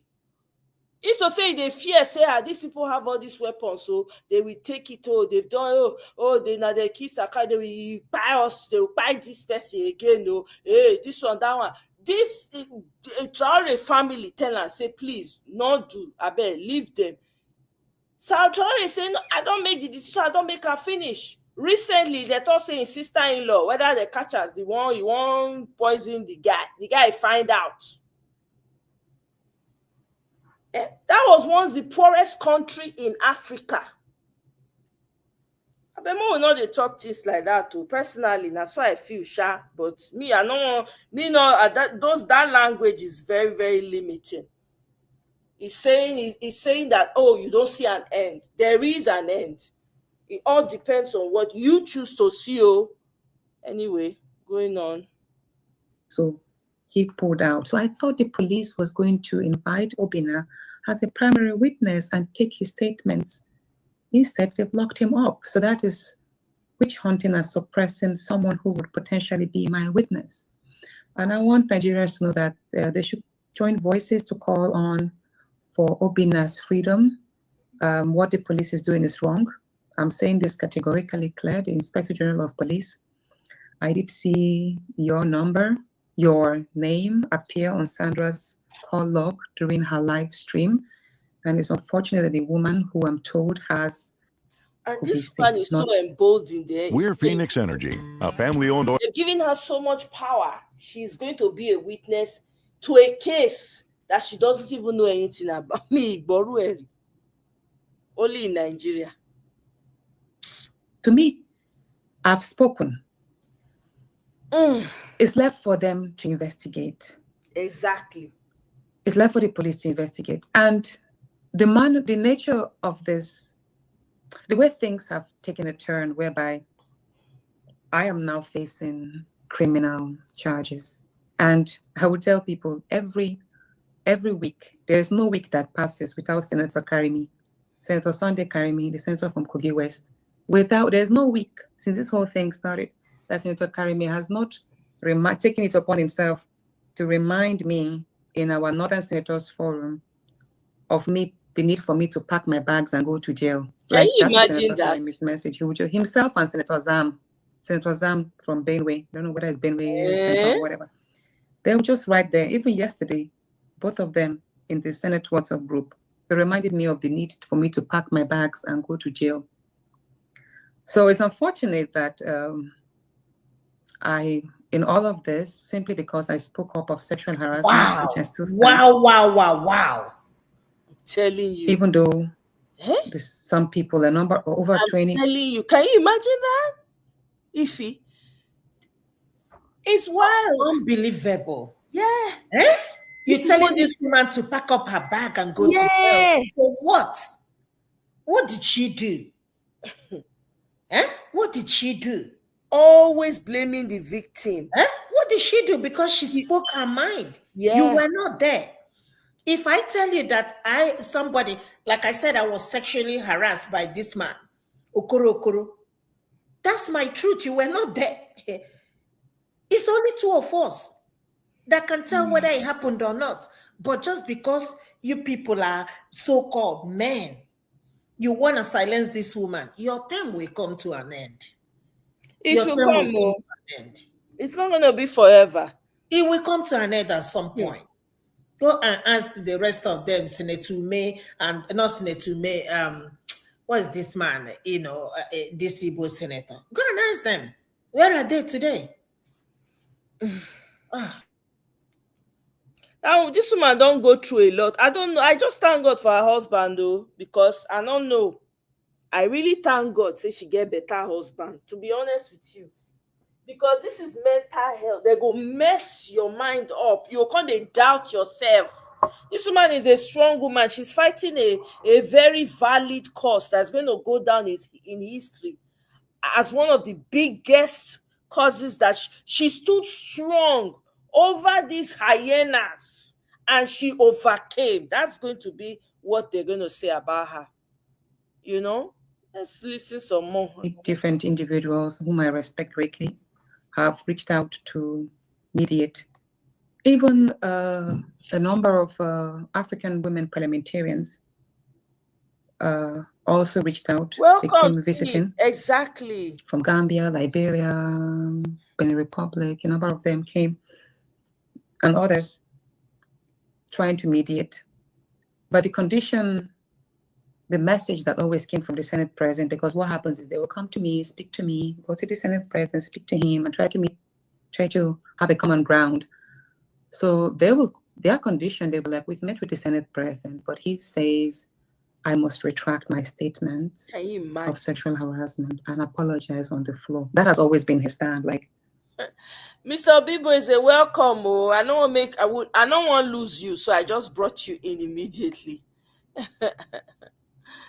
Greetings. So, can you hear me? Yeah, I can hear you.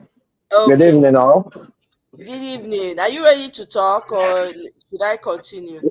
Yeah, continue. Okay, when you're ready, let me know. No, not a problem. All right. That is a window.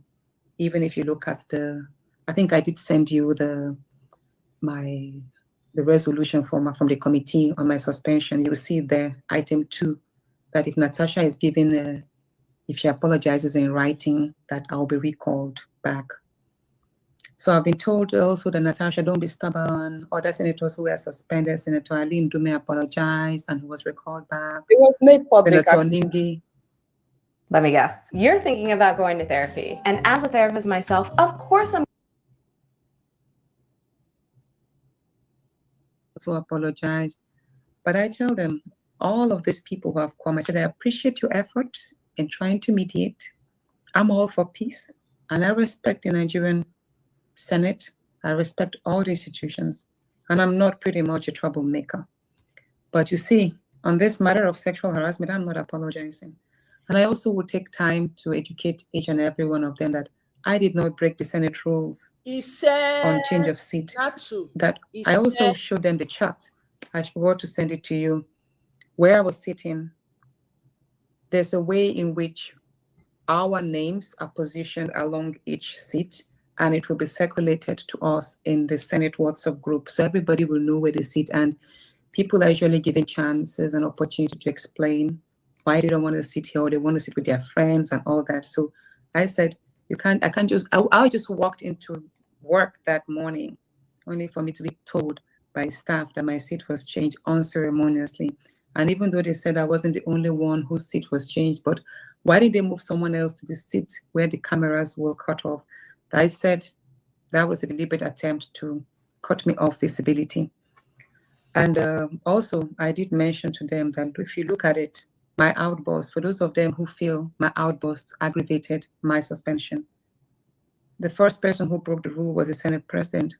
When I started reading Order 10 on privileges, he should have allowed me finish up, and he would have invited me to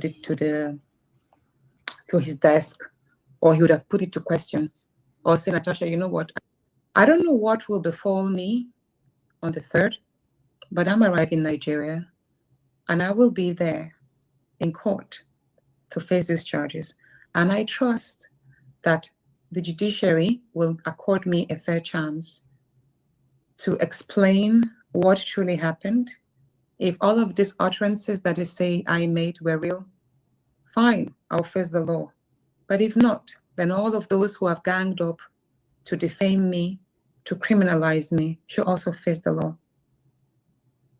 That's my stand. I have heard them boasting that on that day, I'll be sent to prison, there'll be no bail. All well and good. The president himself, Bola Ahmed Tinubu, has been jailed before. Nelson Mandela too, and many other great people. So if this is the price of politics, then I'll wear it as a badge of honor. But I want Nigerians to know that I'm persecuted right now.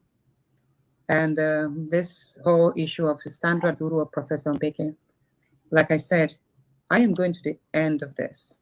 I will not, no one can just come up and cook up stories and think that they will malign me or destroy me, no. And I am strong, and I'll continue counting on the support of Nigerians. I appreciate everybody. I appreciate the prayers.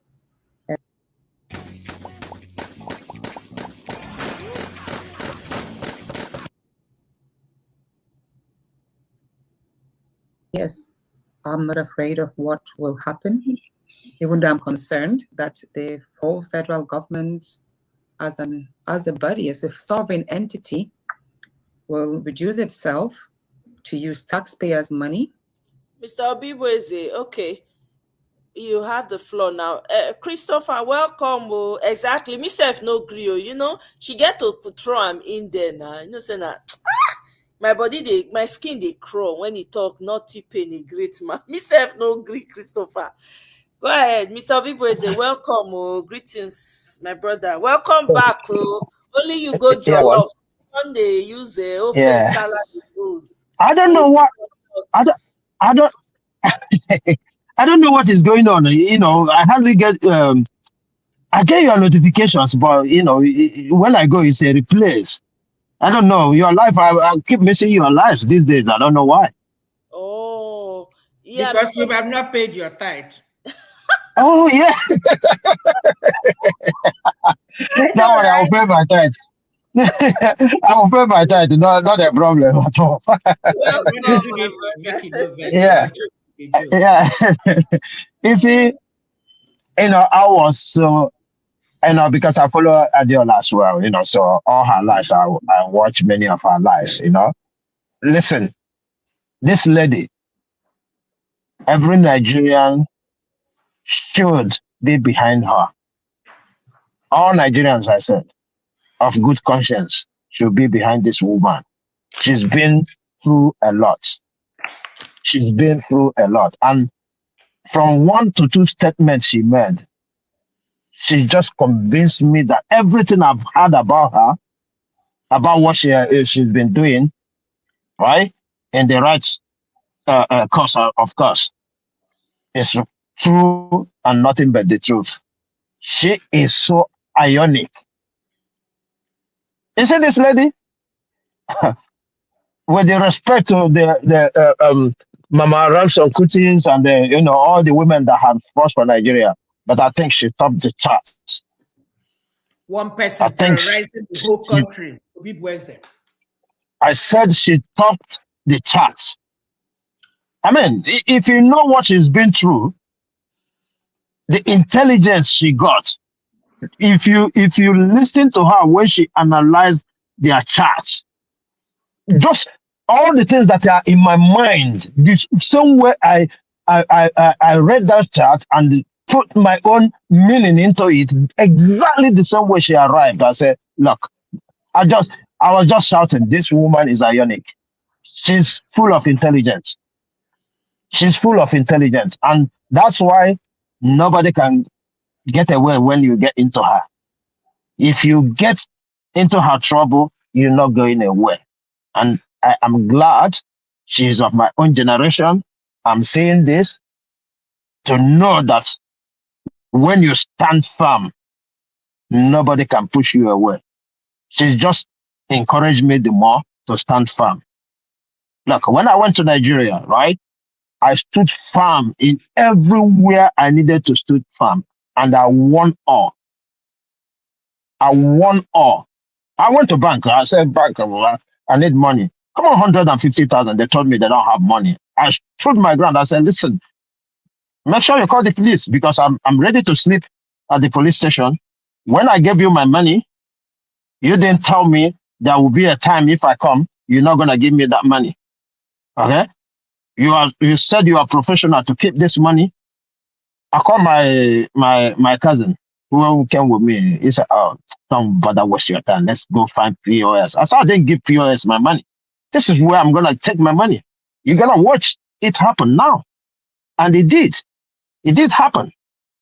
So what am I trying to say? She have encouraged us to come out, speak out, stand firm.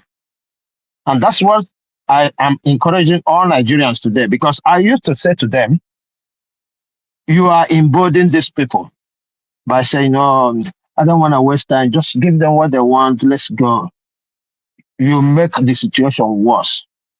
It's not just about politics. There's a lot of things we needed to fight for.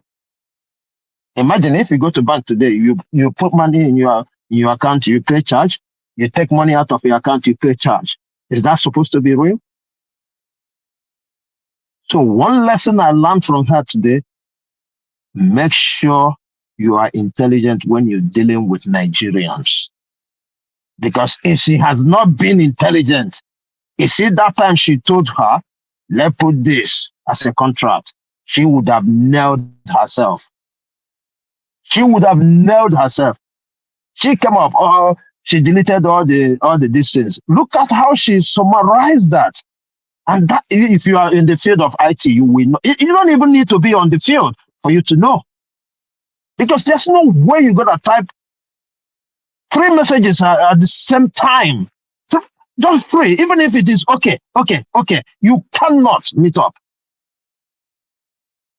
So she made everything as clear as daylight. And I think I've said this here before, that she's not going to come out with social media evidence. No. She's going to release the evidence when the time comes. And she confirmed it today, and I support her in that notion, that you don't just put everything on social media. The next day, they mess up with the whole thing. Bring it out when you needed to bring it out. She made my day today. Seriously, actually. I was like, oh, am I sure I'm listening to a Nigerian?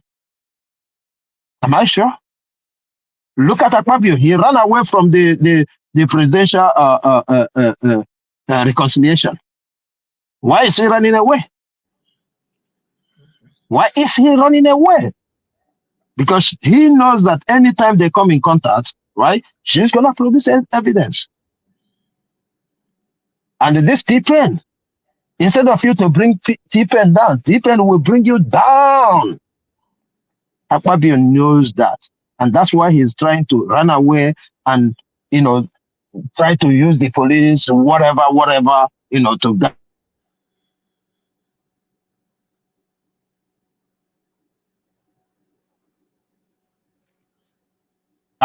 Professor Weke. You see, Akpabio could have, you know, got away with this, but with the involvement of that Weke, he has nailed himself completely because, I mean, Natasha said it herself. I think she's going to take action on her as well. She's going to take action on her, but I think she's looking at it. It will be overwhelming to do that at this very point in time because I don't even know why she should be named as a witness. The witness has to what? To maligning his name or to what? You know? And they forgot that the evidence. She's gone far. She's gone far. She went as far as talking to WhatsApp. Because WhatsApp is going to produce those things. That is not, in the hands of Nigerians. So as to say that they might, bring it and give you different results. No. WhatsApp is going to produce everything, conversation that went there. That in Becky, she's nailed herself. She's nailed herself. Imagine you are not a professor, you lie, you do all kinds of nonsense. You give her fake name, and when they want to use you as a witness, they're calling you a different name. I mean, it's easy for her lawyer to even say she didn't talk to her. She talked to Professor Gweke. If I'm her lawyer, that's what I'm gonna say. Just to push her aside. But maybe they will want to exploit that to show more evidence. But if not that, you just say you didn't talk to this man. The person you talked to was Mbeke, and that finishes that witness. You can't go wasting your time on somebody that you didn't talk to, because in actual sense, the conversation, whatever. Because for example, now if I'm using a social media name, when I talk to you, I'll be able to, in this kind of matter, I'll be able to say, hey, this is my reign, and this is because imagine somebody who is telling her, oh, do you want this to be on contract? I mean, listening to her made my day, and I pray, the support she's gotten now will even increase the more, because I fear for her security. Even Adiosu, she's afraid of her. I watched when she interviewed that young man who exposed Mbeke, right? She was so afraid that that man is gonna be picked, and guess what? That man was picked. So I just hope, as she go, let them not have tamper or touch her passport, because she's not a flight risk. She's a flight risk. She will not, go back to Nigeria now. She's here in London. All right. So if she's a flight, I hope the judges won't even tamper that, because it's easy to defend. If she wants to run away, she wouldn't have come back. So let them allow her to have all her documents, so that whenever she wants to, attend something important, I put up a question but my question wasn't raised, I did ask her, if she wins this, what is she gonna do to make sure other people don't suffer the same fate as her? But unfortunately, they didn't see my post, my question. But because I would want to know how she's gonna encourage women, just like she said, she wants to help women come into politics, which is a fantastic idea, and all this, our obedience and all these things. These are the kind of things we should start thinking, despite the fact that the ones we did before, there was a lot of disappointment, but we have to start identifying individuals with character, individuals with integrity that we will push, because one thing is to, have character to go there. Another is to have the money to get there, and that is one thing. I don't know if I have a way, I can suggest that to be there, because if we start sponsoring people I think they will take their eyes off more from all this their collection of money and all kinds of nonsense. She did allude to that. She said she was going to. That's part of her dream, like to sponsor more. Sponsor some women. Yeah, and all sponsor of that. some women. No, I'm saying generally. I'm saying generally, like that's also happening. I don't know if Aisha has this thing going on, Aisha Yusufu, where she's been talking about it, like we need to pull resources together to sponsor women.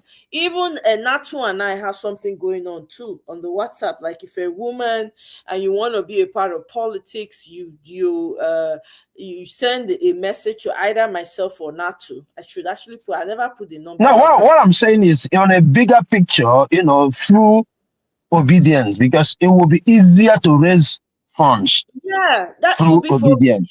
now. So what happens is we pull resources together as obedience. So let's say there are a few women that we've been able to vet. You now push it, and so you now send them to the obedience group to also go and be vetted. So once they vet them and they see that these people, we know what they do, they get integrity, they get everything, check. Then whatever candidate, let's say for instance, if Natu, for instance, Natu won't run for our village as maybe she want to represent senator for our village. From that group, for that whole group, we'll say, we nominate, we will say, Natu, now you will send because your character sound. We don't know you. We know as you go. Go and represent us. We will put our money, the resources when we don't put together, we will use and take support you. So that way it's not out of her pocket. Do you understand? She's not now going to go and collect money from that's what I mean. Drug dealers and everything. That's what I mean. That's what I mean.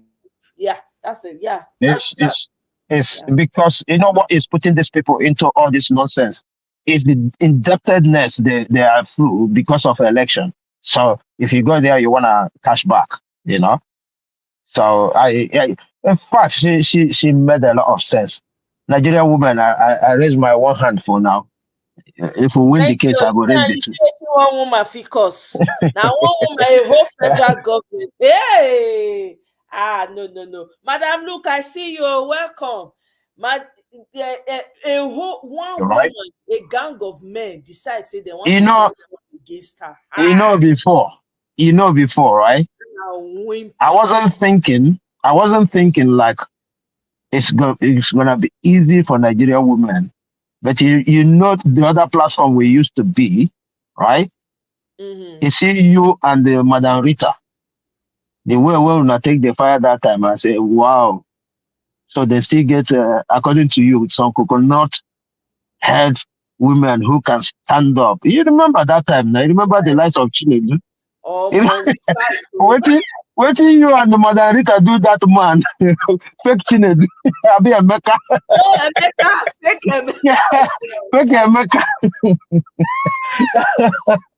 Do you know he's still going from platform to platform, answering different names? Are you serious? Oh, yeah. There's one platform. There's one platform. I had his voice. He was, though that platform, he was on X. I heard his voice, and he was like, it's just like one this thing you uploaded, right? There's one platform you uploaded where they're discussing about Biafra or the Igbo people, something like that. Yeah. And it was so rowdy. There's somebody with the same kind of character, but not the same voice. If you remember. I don't remember that guy again. I don't remember. I just remember his name. Not anywhere. Anywhere I hear his voice, I know his voice. Even though he tried to change his voice. Yeah, you remember just one platform. We caught him. You were on that platform. You said, I know you are this. And later he agreed. He agreed it was him. So before, look, I must confess, I don't see Nigerian women as people who can stand up and say, hey, enough of this nonsense. But through you and Rita, I start to believe that Nigerian women can, stand up for themselves and, be with There are many. You know So what, Mr. kudos to you people. They don't give the women the chance. There are many. I went to what I'm saying. No, what I'm trying to say. No, what I'm trying to say, right? I grew up in Nigeria. I grew up with everybody, right? Yeah. I know some women who are tough, but any little thing, they're gone. Fine. That's what I'm saying. Like the consistency you and Rita showed that time. You know what you guys have seen that time? Oh, maybe you think that time there's because it's part of you. You don't feel it. But me, I'm feeling it that time. Like, oh, these ladies, they won't come back. Look at the kind of fire they are receiving. That's what I'm trying to say. I'm not saying they are not there, but for you to stand, no matter they cost you. Did you hear Natasha? She said lots of crap people come to abuse her to do anything, but she don't give up. That's what I'm trying to say. Yeah. That's the type of thing I'm trying to say. Not that they don't have strong women. They have, but when they look side, front, back, they stand. Yeah, exactly. Yeah. All right, then let me let you guys go, right? All right. Thank you so much. My support is for you guys. Keep on supporting Natasha, everybody. Thank you. Absolutely. Thank you so much, my brother. I appreciate you. Thank you for stopping by. If you don't say true. Now that they eat salad. No, I don't come back. Now sir, I don't come back, but now the mistiming and I be the Okay. Welcome back. I always all right then. No problems. Thank you. Yes, sir. Thank you, my sister. Thank Ifoma for me, please. Yeah. All right then. We will continue this. If you don't anything you want to talk, we will continue. Because I want we wrap them up. Maybe you want get anything when you want to talk with. Yeah, let me say this again. Obi Boise, thank you so much. But I'm gonna keep repeating this. Sexual harassment, you don't have to have an evidence. Again, anything can happen at any point in time. I can be sexually harassed right here. So when you people keep asking for evidence, keep asking, I just don't get it. Nobody goes out saying or to herself, okay, I'm going to get ready. I'm going to be sexually harassed today. Therefore, let me get my evidence ready or my proof in case if anybody doubts me in future. She doesn't need to tender anything. That's true. She doesn't need to tender anything. You can go out, you can go to work and anything can happen. But Nigerian law is different. Everything are evidence. They themselves, even their law, even the Nigerian law says that once a woman, right, if the woman claims say she did, sexually harassed, it gets they take put on, right? That as far as say the woman complain of farmer, how did they actually say it? As far as say the woman talk, say they don't sexually harass her, right? That means she the person when they claim say sexually harass her go need to defend himself or something like that, right? But in reality, Nigerian law, you and I know, the law they do wetin like. Now wetin they like, now they do. You forget say na Agbado na put all these judges. The court that Natasha is coming, I guarantee you, I can write the script for you of how it's going to go. They're going to put all the blame on her. She has to be very, very, she literally has to be ready to no, I'm not going to accept it, and people backing her for her to get out of this. I'm telling you. Because Nigeria na jungle. Again. Exactly. See, the evidence not they work for Nigeria. Yeah, but that's what I'm saying. When people keep talking about evidence, it just, and sexual harassment, it's not one of those cases you have to say, this is it. This is what, even if you record something, they will still deny it.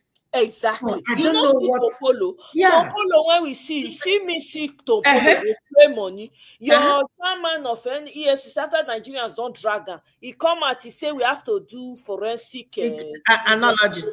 Hey! And maybe it's AI. I mean, come on.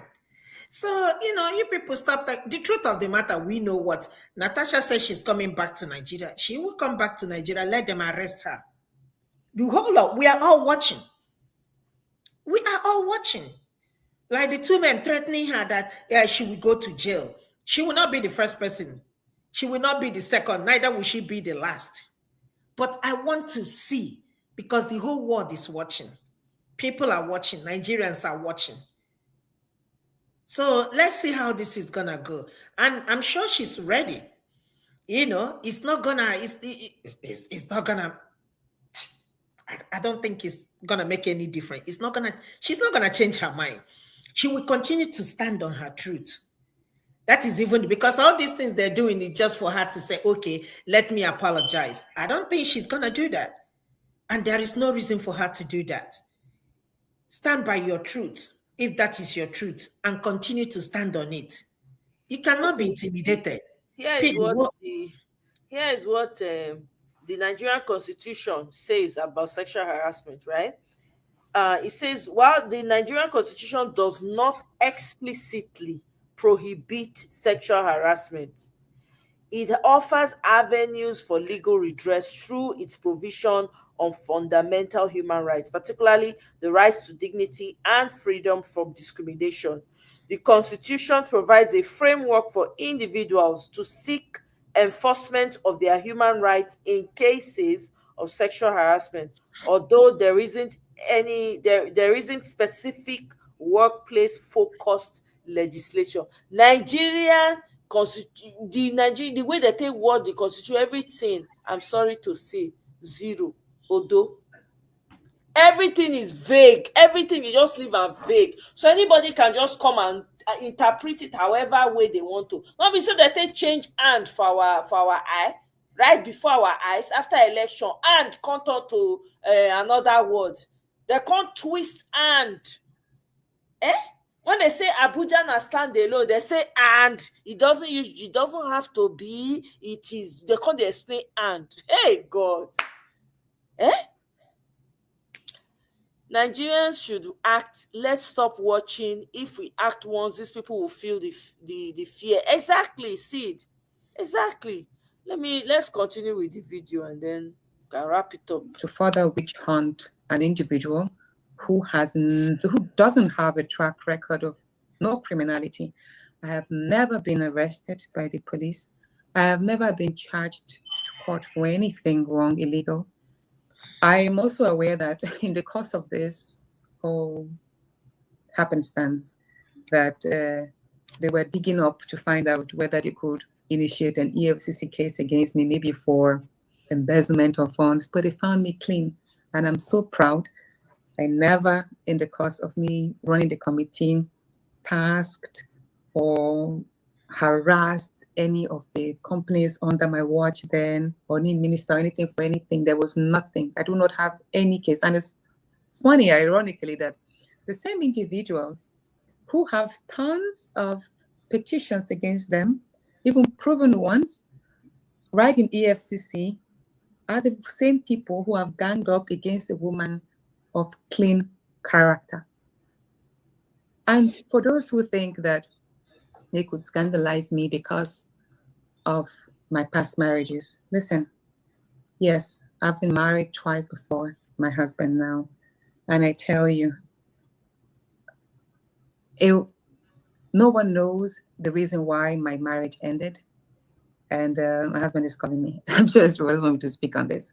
Okay, it's okay. Let me just say this. Let me round up. No one knows the reason why my previous marriages ended, but I would just say I'm a survivor, and I have a good understanding relationship with my first husband is dead. He died years back. And my second, I have a good relationship with him and the kids. And as a matter of fact, in the course of my elections, his family supported me greatly. And because he's from Okene local government, and his team, so his family supported me. So if I was a bad person, then I don't think I'll be lucky enough to have a man as good as my husband now.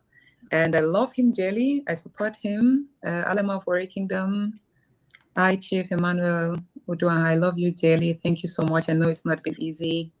Even times when I thought this was too much. I remember some days I would just tell him, my love, I'm so sorry. I just feel guilty sometimes that maybe I should have. Guys, I'm about to cash a check for $180,000. Times when I had these thoughts, yes, that maybe I shouldn't have spoken up. Maybe he would have still had a blossom relationship with the Senate president. But I did hold it. He appreciated me. And he said, Natasha, you did no wrong. It's good you spoke up. It's good I know who my friends are. And I didn't soil nothing. But he's been of great support for me and the children. Thank you so much for those. My kids will come to me and say, Mom, whatever we read online doesn't define you.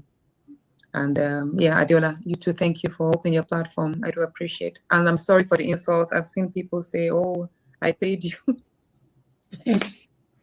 I can't, how will I? Like, there's no value to this. And yeah, thank you so much for all the goodwill. Thank you for this platform. Thank you, for Senator, for for opening up and coming on the show and addressing all those things. Also, thank you for saying you didn't pay me. I don't know why anybody in their right senses would think. I read that somewhere in some comments. I think it was on collect money from anybody. I have never collected any money. I've never collected money from anybody to feature them on my show or to talk about their story. So I never respond to things like that because who has time? But I'm glad that you talked about it.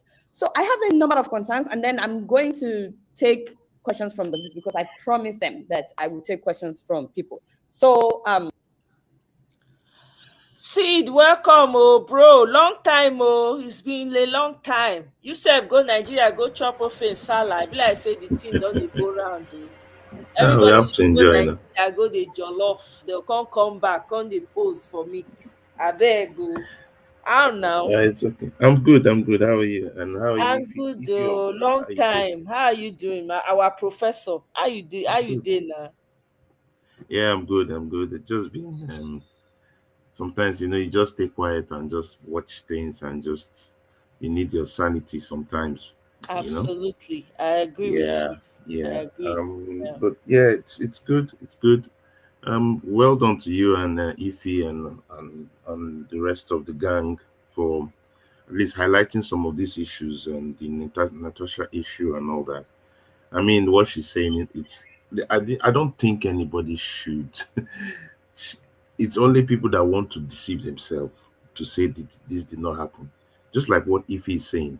No woman goes out there planning to get evidence of. Sorry. No woman goes out there planning to get any evidence of when she will be harassed. Exactly. Because harassment can happen anytime, whether you're in the bus, train station, office, wherever, And most of the time, women are on the receiving end. Statistically, women are more on the receiving end in terms of sexual or physical harassment of any kind. Right? So, and we have a culture in the country. We know that we have a culture in the country that women are not allowed to speak. Women are not allowed to voice any form of harassment, whether in their families, among their kindred, in their offices, in the schools. Most of us went to schools in Nigeria. Didn't we know that there was harassment of the ladies by lecturers? It's always this is sometimes we do as if we're the ostrich. We put our heads in the sand and do as if we don't know. Oh, it's just happening. No, the problem is that for once, a senator of the Federal Republic of Nigeria decided to dare whoever it is, decided to dare him and say, to hell with you. To hell with you. Sorry for my use of all language. We cannot. So the worst things they would do is they want to arrest her. Of course, they have tried to intimidate her and she has refused their intimidation. So they want to do everything. I don't trust Nigerian courts. We don't trust it. The Nigerian court is a court that will see white and call it black. So even if she brings all the evidences, they will say it's not true. That's why she's careful to bring out any evidence in the public arena, because it may not be admissible in court and it will have a lot of implications. So she's trying to keep all her cards to her chest. When she enters that courtroom, she will now present what she needs. So it's good that she's gathering her facts. And sometimes it's best not to talk much, because the enemy will not know where you're coming from. And if you look at her trajectory, she doesn't allow the enemy know her plan C, plan D. Just like when she entered Kogi, she entered a helicopter to tell them that I have different plans and I work on it. So she should keep her things to her chest. She owes us no explanation of how she wants to execute her plan. All we need to do is keep watching and be ready to defend her. Just like Nigerians defended Farotimi, Nigerians will be behind her back. They cannot put her in any prison. That's just the truth. If they try it, they know that there will be uproar. They know that they know that Nigerian women and people will rise. They will now know that there's anger boiling in the land. The anger is boiling. And one of the things that, the level of anger on T-Pain, it's like it's ×2 on Akpabio. People are annoyed when he talks. Not only Akpabio doesn't even understand that even that Senate he is, people are annoyed with him. People are not annoyed with Shetima. Shetima is like running under the radar. We can pardon Shetima, but at least Shetima has got his warnings. But you see this Akpabio, people are really vexed with Akpabio, and people have enough receipts for him, enough receipts, and they would finally make a move on his seat. If he doesn't understand, well, the person keeping him there is just his boss. If not, they would have removed him because they don't like him. So, we must support. It's not easy for Natasha because you don't know her story. People don't know people's stories. The people blame her, she's not married. Do you know her story? Do you know her challenges of her first marriage, her second marriage? But she's keeping a good relationship with her ex-husband and the children, which is what she's supposed to do. And she has a good relationship with her husband. It's not easy for a man of that kind of means to want his business to be exposed on national media and everybody. Most people want to do their private things. But the husband has said, no worries, I'll support you, no matter if it is exposing us to these hyenas and these elements. All right? But for me, just the trauma that she will be going through, the trauma of not only social media trauma, just the threat of life, the threat to her life, to her children. She has a small baby. Her last child should not be more than 4 years old. 2 years old. Thank you, Ify. 2 years old. So you can imagine a mother of that, and she's standing not just for herself, because people don't understand it. Oh, can't she just do it? Just a seat? It's not just a seat. It's not just a seat. She's trying to push an establishment. That seat it's just like Rosa Parks. Rosa Parks would have said it's just a seat. Can't she just move to another seat? But not moving to another seat in the bus by Rosa Parks created a movement in America for the blacks to not be segregated in any situation. So where people say it's just a seat in the Senate, no, she's fighting for the next girl, the next lady that will come into the Senate. She's fighting for the opportunity for women to be able to be given equal standing in the political arena. She's saying, no, my voice will be heard, even if it is small. My voice will be heard. And this situation is because I'm being harassed behind back channels. And that's the truth. She doesn't need to be a senator. She's a woman of means. Her husband is wealthy. And that's why they're telling her, keep quiet, just stay quiet and just enjoy your money. And she's saying, no, I'm not staying quiet because I'm fighting for other people. She could have kept quiet and relaxed. So now they are bringing different kind of charges because that's what Nigeria does. That's what Nigeria does. So hopefully, I believe she has her plans. If you look at her trajectory, she always has a plan. So it's not a woman that to just she knows she knows all the details that's happening. She got security reports of what they're planning and how they're planning it. She knows how they will manipulate the courtrooms and all that. All she needs to do is to stand on message. Stand on message and walk away. And then if they have any criminal thing, they should tell her how the thing has happened, So she has enough means to go ahead. But the truth is that they are testing too many waters. And my thing is Nigerians must start reacting to these people seriously. Honestly. Seriously. Because the more they are daring us, and Nigerians are just okay. No, we need to find a way to push back. And like what you were saying earlier on, Nigerians are giving these people too much powers. I'm telling you. We should start fighting back, because this 2027 election, like I said, we have to fight with every means possible.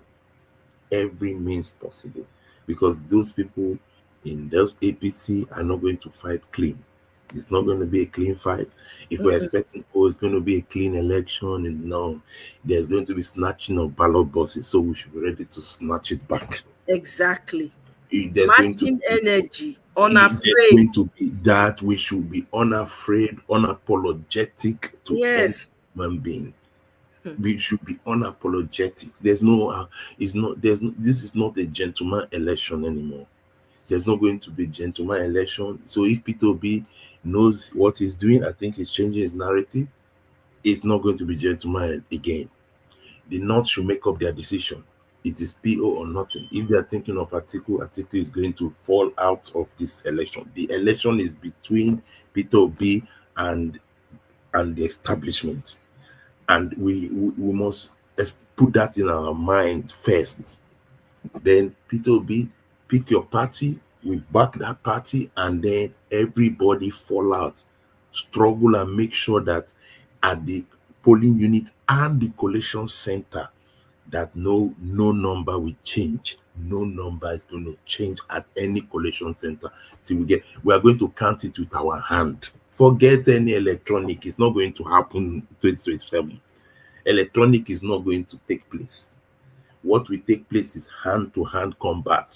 After some time, the machine gun is not working again. You use hand. Nigerians must understand the mindset you must enter into this election with. The mindset to this election is street mindset. The mindset of this election is a mindset that is not for the cool people. It's a mindset to say, if people need to bring out their dogs, bring out your dog on election. Exactly. Carry dog, people that have dogs, bring them out. Bring them out. Every polling unit, fight for it. Because that is the only way. And if they start calling wrong results, no, we start producing our results. We have a website that will be producing the result real time. No be all these things. We call it. That's what happened in Abia State. That's what happened in Abia State. I got to listen to the behind the scenes of how Abia election happened. And my God, you just appreciate that professor. She was over and over again. Look at what Alex Oti is doing now. He was held at gunpoint. She was threatened. Are you serious? She was held at gunpoint? Oh my God. Wow. Yes, they called her to Abuja and they gave her everything. And she said no. She said no. Worst case, after this, people don't call me again. Take me out of it. And that's what happened. History will remember her. I'm telling you, forever. History will always. That is, it was, and they made sure that in Abia, people were having the result real time. So it was a battle. And luckily, there was another woman that said no. Another woman that just said no. So these are what we are is that when I heard the back end, I now knew this 2027 election. The North must make their mind. As long as the North can make their mind to say We will back him. We are going to back him, and we are going to start. I've said it many times. Their problem is the second term of Peter Obi will make it like the South is running 3 terms. Who cares? So the North must agree. The North must decide. Do we agree to have good life? You get me? And still get it after some time, or we intend to suffer more? That's what the North has to make a decision. But you see, most Nigerians have already made up their decision. But I pray that the North will align. As soon as the North align, I know that their votes are protected. They not know how to protect their votes. That's one thing about them. They know what to do about their vote. Their vote is not negotiated. They know how to negotiate their vote and ensure it is what they want. It's the Southern vote that is left for grabs. The Southerners don't know how to protect their vote. Southerners just vote and go back and relax. No. They are tired too. Sid, sorry for interrupting you. They are tired too. Okay? The Southerners are tired. They are the one, they're even suffering more than anybody. To be honest with you. They are suffering more than all of us. See, we have to do the last push. We have to give the last push, because we can. If people cannot suffer again like this again, another 4 years. I know. 4 years. Now or never, our life. I understand what you're saying. Do you know even all of us in the diaspora are suffering? We're having mental stress. All of us are suffering. All of us are so. It's not. It's like if you, do you know how many people call and say, okay, you look at their situation. You look at their situation and it's really bad. You have to, even if you give $100, it's not going anywhere again. Really. So we all are all in this mess. We are all in this mess, whether we like it or whether you think, it's not directly linking to me. Everybody is in the pot of poto. Okay, so we need to do all it takes. The last push. You know, when a woman is giving birth to a child, after some time, when the child is almost there, they will tell the woman, give the last push. Just push it. Let the baby come out. We're in that last push. We must push it until we get it, because we cannot do another 4 years. It's not possible. Not even talk that for this situation. Not complete. It will not be funny. It will not be funny. To be honest, it will not be. In my opinion, it will not be funny. So you're right. Now women, now go solve, now go remove the chains from bondage of Nigeria. Now women, I don't see them. Now women, if they come out, is it this one they are so divided? Only if they come out, and only if they are united together. They will come out. That one, how you need to go tell, they go, and I mean they tell you, say they will come out. Even those ones when they fight, let me tell you, you know, say the way they don't do to Nigerians, you don't get any group of person when you feel like say they enjoy. All of us know that one. They've done a number in the minds of people. Let me tell you, when people start to see, say, you know what, I beg, this is getting too much. Everybody no go get choice. I'm telling you, all this division, division, you bow. Don't you see, Omoye, have you noticed that since 2023, Nigerians have not stopped talking about election? I'm telling you, something has fundamental. Before, people used to talk about is it BB Niger or whatever? Is it whatever they call it? That useless. Have you noticed that it is not in circulation anymore at all? It's not because there's a new consciousness. People have now realized that elections can actually impact your life. It can really. This one is very koro. Everybody can feel it. So we have been talking about it. Even that's why T-Pain only 2 years old. He has not finished 4 years. He has already started campaign because he knows that there's trouble. There's trouble. There's going to be this election. People will come out with vexation. We are not, and we know that they will not give us the right results. So we must fight for every inch. And what I see is going to be very clear. It's going to be two people on the ballot. There's only 2 people that will be in this election. I mean, there'll be other people coming out from their nook and cranny, but it's going to be 2-horse race. 2-horse race. That's what I've seen in this election. It's a 2-horse race. Atiku doesn't have a chance. Even the North is not sure of him. So it's a 2-horse race, and all we need to do is do whatever we can That's what we can. We'll And push to final and find a way. And that's where my concern is. All this opposition, they don't want to unite together. Everybody wants to be president. Atiku is the most annoying. When I mean annoying, and I just hate to hear his name, mentioned. Annoying. Oga needs to go and sit down because he doesn't have anything to offer. He doesn't have anything to offer. But he will tell you that he has his right. He has, of course, just like me, you, all of us, we have right. Yeah, but of course, we know that he knows that he's not going to win this election. We know that because people are tired. If only the opposition, all of them can unite together, forget about who's going to be the president, just for the sake and for the interest of Nigerians. Let us rescue our country. You see this country, I was talking to one of my friends who is in Nigeria and said, hey, Nigeria has gone beyond repair. Nigeria has gone beyond repair. And he said to me, if he might fear, I'm sorry to say this, if this thing that is happening in this country continues, we're going to have another war. But it's not going to be Biafra anymore. It's going to be general. Mm-hmm. It's going to be a general war. It's not going to be this is Igbo versus Yoruba. No, it's going to be a typical civil war. It's going to break in that country. Yeah, so, if the truth is this, everybody knows that Atiku should go and rest, except Atiku himself. Right? Everybody knows that. Sorry, see, let me. And he said, "Now, Bami versus the people of Nigeria." This is so funny. No, that's the truth. Go ahead, my brother. Everybody knows that Atiku should go and rest, except himself. Okay, it's self-delusion. But at the end of the day, they will coalesce. Everybody will now know the South needs their presidency. So we want to shut out that it's South time. So two Southerners will fight for this. And Atiku has no other option. When the Northern guy is telling him, you know what, Atiku? This man is a man we're backing. And we need to back him. If they back him and their brother that is there, then we are in then he will step down.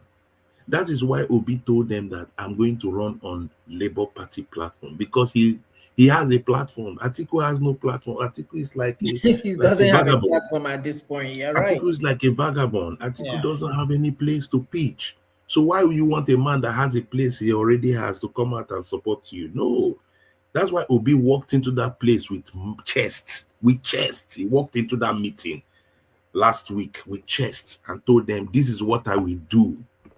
And he already has his obedient team behind him, and he has a party, Labour Party. There's no PDP is gone. PDP is. So the problem Atiku is having is that he doesn't have a base, and he also doesn't have a party. So he needs to go and rest, which he will do. At the end of the day, the people are with the person. If we have people like Natasha as Senate president, we have, just imagine how Nigeria will move. Just picture it. Like, okay, Senator Natasha, you are the Senate president. Things go, just they move steady, because everybody knows what they need to do. A Senate president of Natasha, a president of PO, vice president Dati. Things will be straight up. You change every system. The judiciary, you revamp it.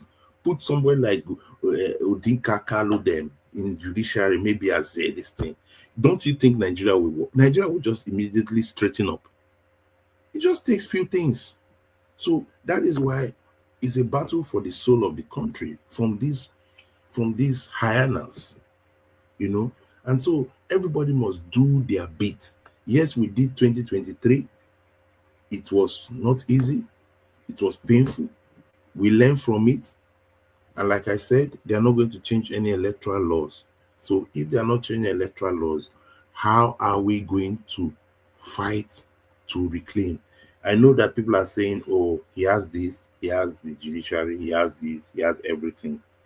But all those people are people. We are human beings. All right? All it takes is for 20 million Nigerians to flood the system. 20 million Nigerians rise up and say, this is what we want. That's it. And I believe that in the elections, Tinubu will be betrayed. I have that inkling that a lot of these people migrating, then go betray Tinubu to the core. Finally, I don't know that we have got there's a gist that came out. I don't know how authentic it is. That the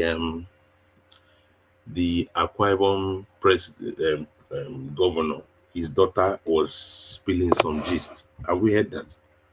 I heard it. I said it earlier now. I said, who get the gist? Let me even please, what happened? I don't know. I played the video. Maybe Nana go explain that to me, because let me hear. Beg. My ear here today. I say, I be in a court. So when she said that, I remembered. There was during the man's wife's burial. Mm-hmm. There was a man that said congratulations. That's how he said it. Yeah, congratulations instead of So you know that you will begin to think and say, are these people not in a cult? Yeah. Do you get what I'm saying? Yeah, yeah. He's the one of the Ababios guy said congratulations. Yeah. Instead of saying my condolences. That thing must have been muscle memory problem, meaning that it's something they had done behind the scene. But he said he's a Christian now. These people.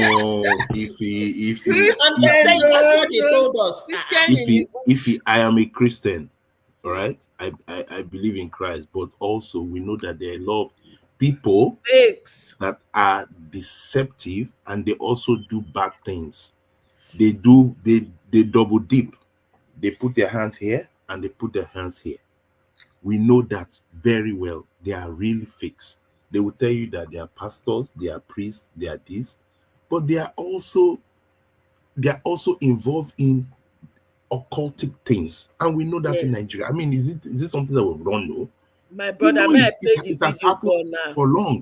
So people use their parents and different things for money and power. I play the video now. Okay, so you continue when I play the video. See that Mona here. Mona help me interpret. Hi, my name is Jane Natasha SSA to the governor on health, safety, and environment.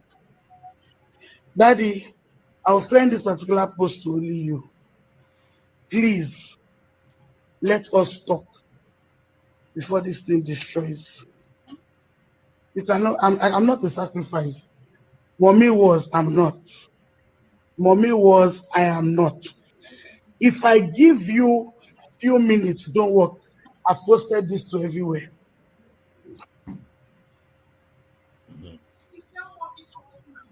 Tell Grandpa, finish talking, talk to Grandpa. So, Grandpa, do you want them to kill us? Oh, Grandpa, do you want them to kill us?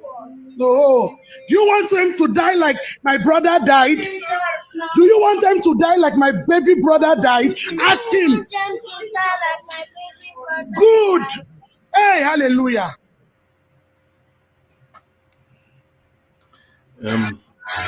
If I die today or my daughter dies, I can. If we die because God is exposing the truth, so be it.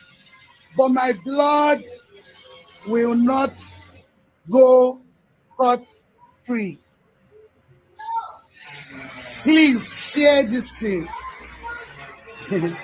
I'm more interested in my life. I have a challenge. Number one is I don't think she would have put her daughter in that firing line. Sometimes people should learn to do things. Hi, my name is Jane Natasha. Sorry, go ahead. Sorry. Yeah, sometimes people should learn to do things with more decency. That small girl doesn't need that, in her life, and be told to repeat this, repeat it. It means nothing to us. Secondly, all right, I don't know the lady whether she's authentically his daughter, but she looks like the man. They already said, they put it out here. They said Governor Mo's daughter alleges her father. See am now, is they here? Yeah. So and it looks like the man actually. So there's no. So the challenge is it possible that Nigerian politicians do that? Yes, they can do anything for power, to sacrifice for power, for influence. All right, they don't care, and they just do it as one of those things because they have mortgaged their souls. They've already made a pact. Yeah, people do it. People do it for money, people do it for power, people do it for influence. They mortgage their soul, and that's it. And you look at him, a so-called pastor, yet you will wonder, why is he running to APC for? What is he doing all that for? Just focus on your place. Akwa Ibom has already had good governorship before, but he has a pact with Akpabio. So, and when you have pact with such evil men, you may put your hand in environment that is not possible. The second possibility is that she may not be saying the truth. She may be trying to gather things. She's a SSA, but in my own deep understanding, especially with how Nigerians can look for power, she may be saying the truth, but she doesn't know how to go around it, because this thing now she'll be telling though she's crazy, she's not in her right They've sense. already said that. I think they put out a statement saying that she's not mentally something. I know how the book they will run the narrative. So she put the mental, like she has mental instability, blah blah blah blah blah, and that is how the story will go. But when you see stories like this, it is most likely true, because in my little years of understanding a lot of these things, most times it is true. They use one of the family, for the payment, the down payment, to gain power and influence. And they will look at it and say, what is it? I have children, I have this, it's okay. She has lived her life, that's fine, I can make that. So most times and then you now remember what the other guy said, congratulations. What was that thing? Do you get me?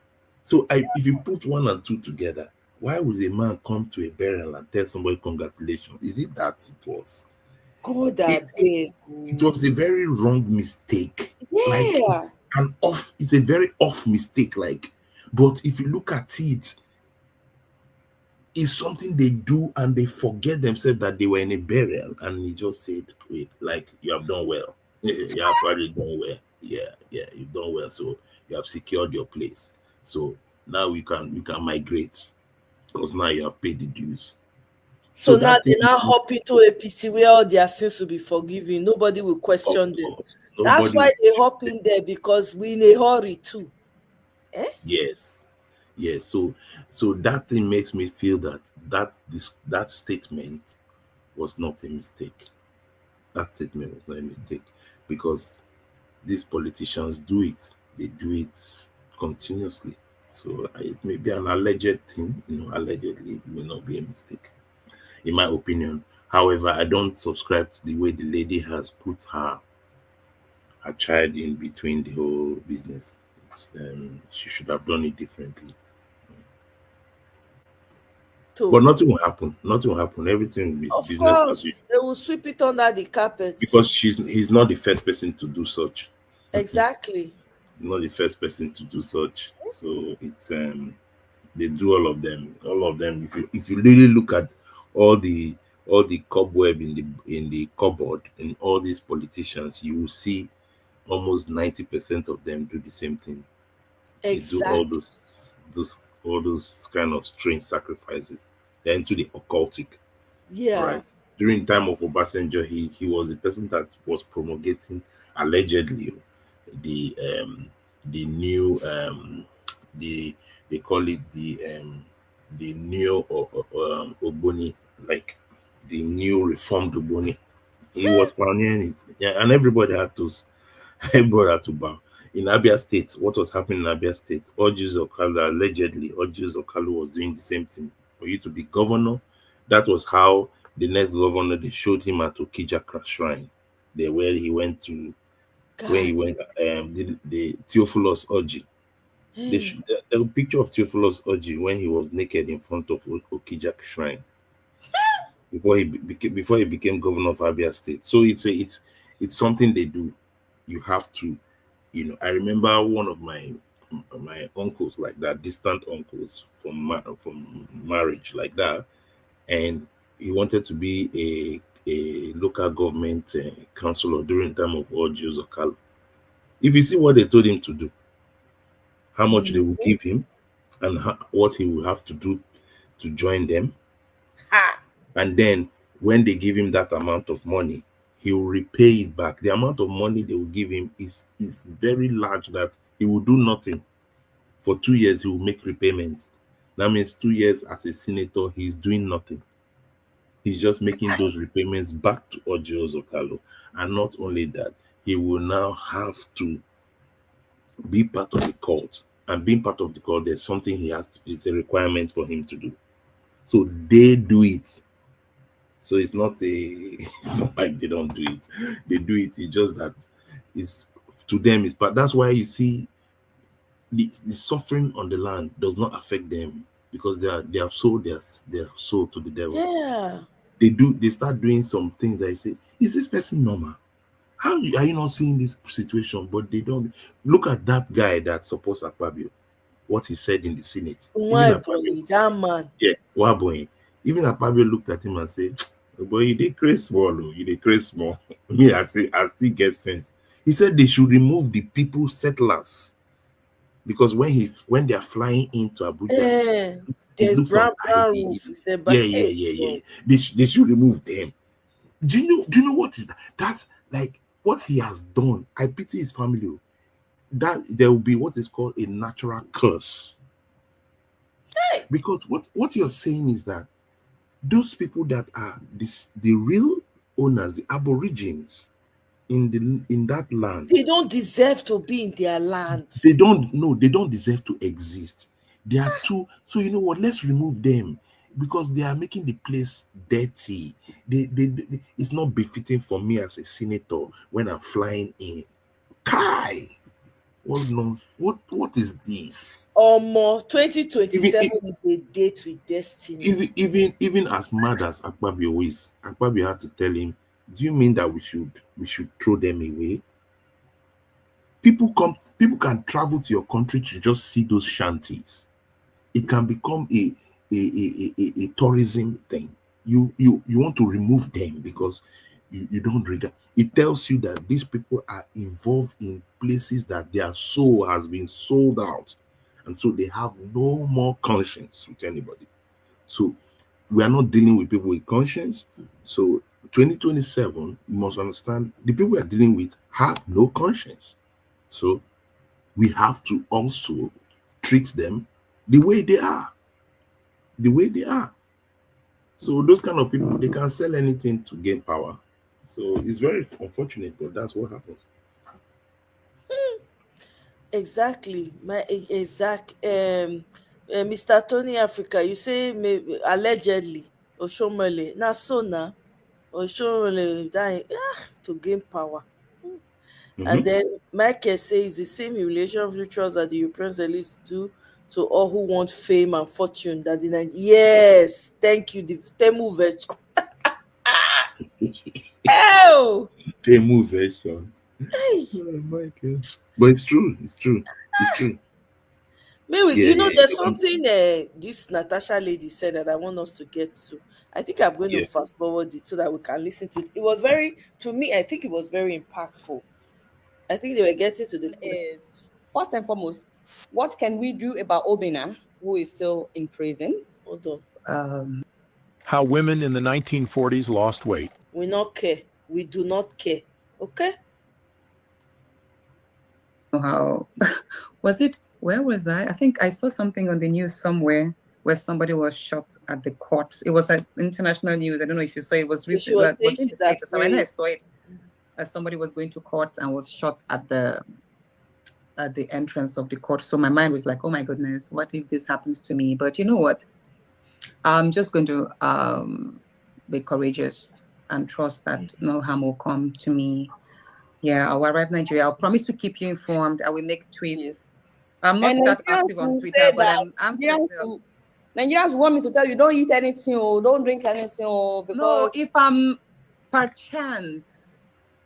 I don't know why my husband keeps calling me. Sorry, let me take this call. Maybe he wants to tell me something. Okay, so this is the time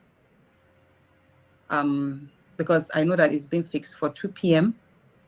I wish it was earlier. If she was giving so if our hearing is 2 p.m. and then I don't know whatever bail conditions will be set. So I hope I'll be able to meet the bail conditions. But maybe I'm thinking maybe it was fixed for 2 p.m. so that I will not meet the bail conditions. But whatever it is, if they say that if locking me up is going to give them any joy, then fine. Of course, if I go in there, I won't eat, I won't drink because I won't trust anything. I mean, I know how, Abiola died and other things. I mean, but whatever it is, I would, I'm not. Your husband and the Senate president. Is there any hope for peace in the future? Now, while he's asking that, I want to add a quick question. Are you going to, some people have been saying that, why don't you take the offer of settling outside court or, just come to some kind of peace agreement? Would you be willing to do that? And if you should do that, what hope is there for regular Nigerian women that don't have any influence? So 3 questions in one, starting with David's question. Just make it quick. David Sikpa. What's your relationship with your husband and the Senate president now? Any hope for peace in the future? I would say that the relationship pretty much is frayed. That's pretty much what she said there. Let's move forward. Harassment is real. What kind of relationship would you have? What kind of relationship? Illicit Why are social people violence asking that people don't speak about because of our cultural norms, or because the moment a woman speaks about sexual harassment, she's already made to wear the garment of guilt and blame. I would want this. You've asked whether there's a chance for mediation. Yeah, is there? I haven't thought about that, not because I don't want peace. Third, people are asking, where is the court sitting? Because I guess some people want to come. Also, someone is asking, Adeboye Balogun, is it possible to bring in foreign observers, journalists, and human rights bodies internationally? Is it also open to the public? Can people come? And Lolo Lady Million is also saying, please let us all assemble at the court on the 3rd to support. She wrote President Natasha, by the way. So if anybody is trying to show up in court on that day, is it open to the public? This is Let me see who else asked that question. If you want to take a screenshot, whoever wants to take a screenshot, this is that's the court. It's on the 3rd of June at 2 p.m. Okay. And where is this? Yeah, so that's about that. On Rover, there's a service for every.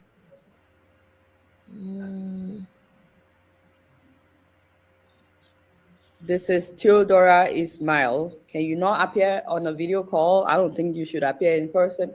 Please insist on a video appearance. Is this an option? I guess it's not an option, unfortunately. Nigeria. Because if I don't appear, they will arrest her. I would be no, they'll say she listed as a wanted person. They will declare her wanted. I think I could be. She needs to go. Charged as a fugitive or so. Yeah, typical Nigerian courts. I have to be there in person. She needs to go with her crew, I'm her husband, her lawyers, and and I intend to attend as many hearings as possible. I will be there in person. It's a setup. So I think it's okay. It is. It's okay, so guys, if you're interested in this court, they have already set up. Go ahead. They've already set up how her bond will be. They will make it extremely difficult so that she doesn't fly out. They may even seize her passport in the bond. Submission of passport to the police. That's what will happen. And then they will give her a very massive bond, financial bond, which she may be able to get, but they will use that as to know who are the backers, who are her financial People are backers, apart stupid. from her husband. She's still, And then those financial backers will be threatened on the look, back end. this will only last So, for some time. And after the, yeah, sorry, no. because I'm so pissed Okay. now. At the end of the day, after the end of the tenure, Akpabio will leave the country. Because what will happen to him? Hey. Yeah, but at the end of the day, you see, Nigerians tend to forget easily No, based not this one. on history. No, it's true. Based on the people that have gone, what did we do to them? They still went and came back into countries. Some of them even run for elections. So Nigerians historically are forgiving people. They'll move on. They won't even care about. Many politicians have done it. So it's a very historical fact. The truth is this: what she needs to do is to push this to public opinion quickly. Yeah. As soon as she's landing in, she's tweeting.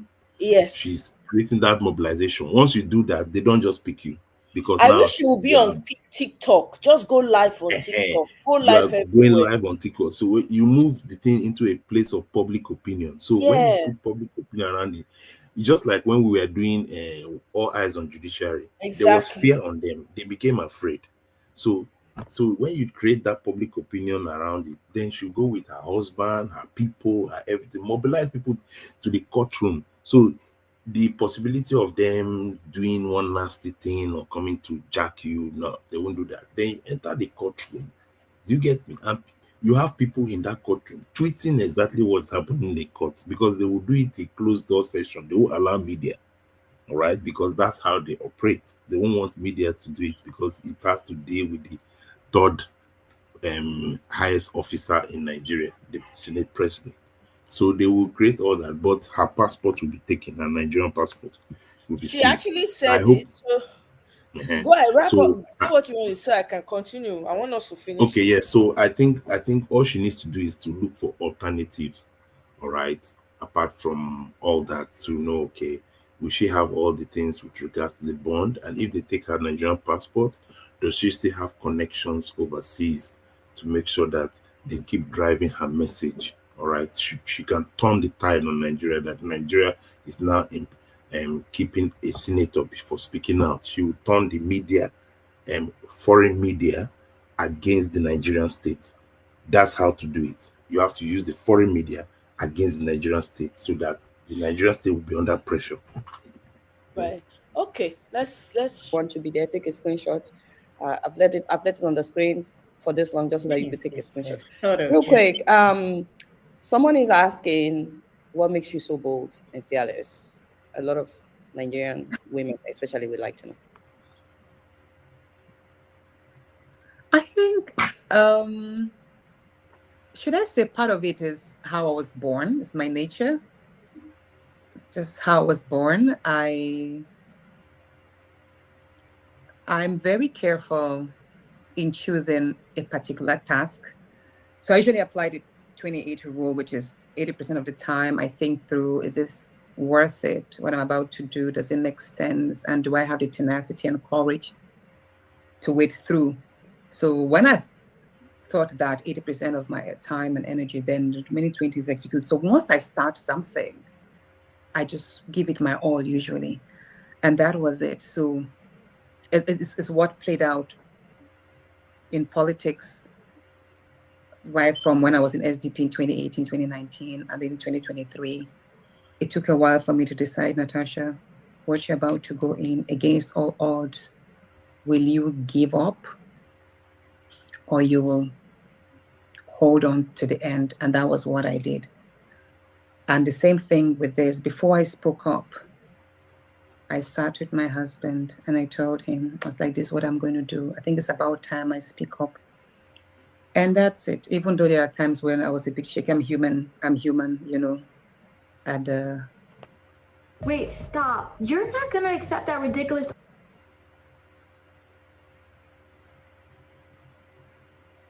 pause the situation. But at the end of the day, giving up on something that I think is worthy and good and honest, it's not part of it. It's giving up isn't. Not like I'm going out there to fight or antagonize or destroy anyone, no, but I always like, give me a chance as a citizen to play my own part without intimidation and harassment. And I think we need to have more people, whether women or men, we need to have more people who are bold and fearless, because that's what Nigeria needs, more people who are bold and fearless to stand against the odds and the ills. Thank you so much for addressing that. I'm rounding up. Did you tell us what we can do about Obina, who is still in detention? Now, I do not know who his legal representatives are, but I did get a message the day he was picked up by one lady who says she was a lawyer. Of course, my number was out there, so I did receive a message that Obina has been picked up, and then he was being taken to the Imo command, police command. I think the only thing we need to do now, maybe I could ask my lawyers to check in on him to see what we could do, but I think we just need to create awareness. We need to let people know that Obina is being detained illegally. And I don't think there are any charges against him because he's not committed any offense other than speaking up of the role he was engaged by Sandra and the fact that he did mention number 3, which is the Senate President, as being a potential sponsor. Adela, there's also an audio I sent to you. I think you probably forgot to play that audio between Frances and a particular gentleman named Peter that was sent to me. I did send to you where she mentioned that Sandra recorded, I had a conversation with the Senate President and she played the Senate President's voice to Frances to prove that the Senate President was really involved. I think I sent that. You probably forgot to play it. Yeah. Maybe you need to, it's very important. That audio is very important. I don't think, I've not seen it anywhere. Okay, I will publish it like on its own. But I also wanted to just take just a couple of questions. Sorry guys if I didn't pick your question. Because she also, in that, why that audio is important, that she also mentioned that there were chats between Sandra Duru and SAN Odisa Bakoba, which she forwarded to Frances. That audio is very important, that there were chats, messages between, communication between Odisa Bakoba and Sandra, and that the Senate President flew her from America to meet with him in London while he was in London. That the Senate President flew Sandra Duru from America, that she met with the Senate President in London. That is very important, and that's where they had the plan. And then that audio is very important. You need to find a way to release that audio. I know it's 22 minutes long, and it was a willing conversation between Frances and Peter Kalu, I think that's his name. Yeah, and that it's very important you put that audio out. Okay, so real quick though, people are asking what's your message for average Nigerian. I feel like you touched on that when you talk about why you're brave. Someone was asking when your suspension will be over. We do not know for now. Someone also asked if your lawyers will go with you. Of course, her lawyers will go with her. But I'm going to end on, there are a number of questions like this. Is Nigeria worth all this stress? Some people want to know. This person is asking, Michael Ahungwa, would you give up on politics or would you go ahead to run for governor? Of course, we need you in Nigerian politics. But just to summarize this, people want to know, after going through all this, are you still interested in politics? Is it worth it? Oh, by the way, shout out to everybody that gave me money. Some people donated money on YouTube as they are watching.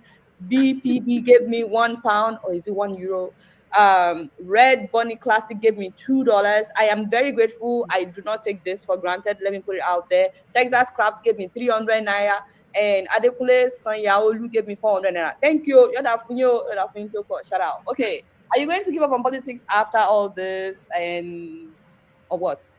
Okay, let me start with saying this. Fighting for Nigeria is worth it. That's the only country we have. And if you look at the wake of una here, now that one I won't make all of una here. Now only one country you get, you not got another one. Only one policy. This so you go man go say everybody march back. Where you want go?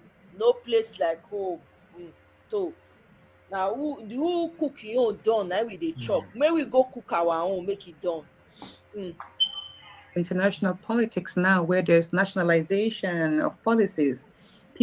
America is trying to make a stronger America for Americans. The same thing with France, Canada, UK. You see, they're changing their foreign policies to promote national interests. So there is no better time than to fight for Nigeria. Hi everyone, my name is Chef Tway Nguyen. I'm here at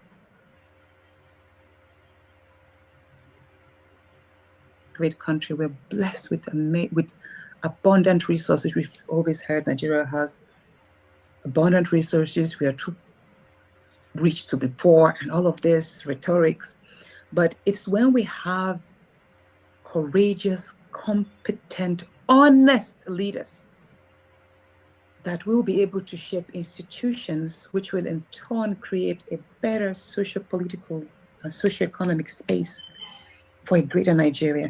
So what I'm doing, my efforts, me standing against the odds, standing against this persecution, standing against the institutions that are struggling to be better. I think this is just one pivotal act in the bigger narrative of making Nigeria better. And if we can have more people like me, I'm now on sexual harassment and against, all the other odds. We have somebody else doing something else in the agricultural sector, in the healthcare sector and all. Holistically together, uniformly, we can shape in Nigeria to be better. But it takes people who are willing to sacrifice themselves.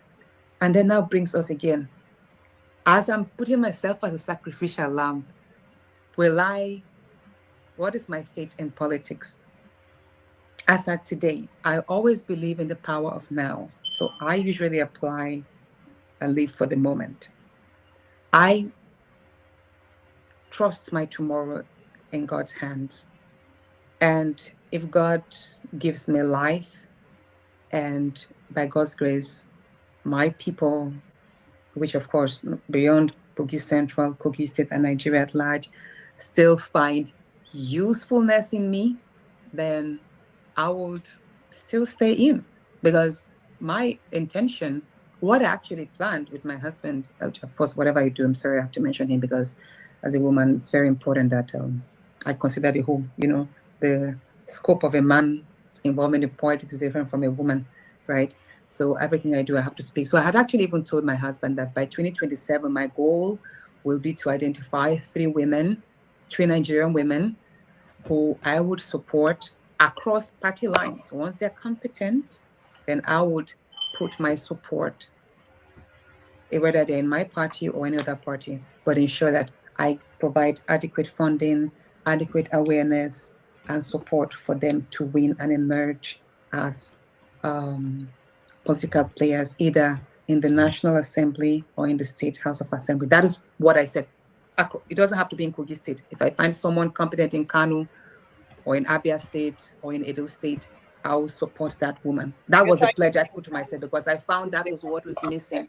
You see, one thing about men, the reason why it's not enough to have a legislation passed for women. Like, I appreciate the role that women are playing now. I've seen before, while I was even in the Senate there, Senator Ireti, other women there, we've attended a number of events supported by even the embassies, that we should call for a greater participation of women, either through affirmative action, reserved seats and all. But it's not enough to have this legislation. Women need support. You see, in the National Assembly, you have men who support men, whether you call it godfathers or whatever. I don't believe in godfatherism. But men, it's easier for men to find another man wedging money and supporting him, either with campaign materials or in the course of things, or buying forms. We have senators whose forms were bought by other men, but women don't have this. So I told myself, I made the personal pledge that by 2027, and I still stand by it, whether I'm suspended till then or not, I will identify 3 women across Nigeria, irrespective whether you're in my party or not, as long as I resonate with your ideals as an individual and the leader that you project to be, then I will support you. I will put money for you. I will help you get campaign materials. I will walk and campaign with you. I will create moments, go to your state and share my network of support with you to ensure that the woman wins. Because The moment I do this for 3 women who I pray will be much successful, and these 3 women also are tasked to create their own web of support. Before you know it, in the next 10, 20 years, this is long-term things, we would have more women supporting women in real time. Awesome. And that's what I think. For that alone, I think I would, like I say, if my people call on me or if Nigerians call on me, then I will support. I will continue staying in politics. Okay, I'm just reading 2 comments real quick. First of all, this person says we should Omoye say that we Ifi, appreciate your I think husband people have before we heard now. end this. Yeah, throw yourself in the ring. You know, do you know I actually cried? Thank you so much for who you are. A rare man. I'm honestly so impressed. She's very lucky to have a man who's supportive. Yeah. Nigerian men, most of them are not. I'm sorry to say, respectfully. You know, this one actually got me a rare emotional. man, to find a man that will stand with his I wife tell you. at a time like this. And I just want him to know that I think there are a lot of Nigerian men that are like the that. very last thing that I'm Omoye, reading is from you tell us of your Osas. father. Your father is like that too. Your father was like that. You know, he gave you opportunity. He gave. So my dad is like that. You know, he allowed my mom to work as a banker and all that. So do what she wants to do.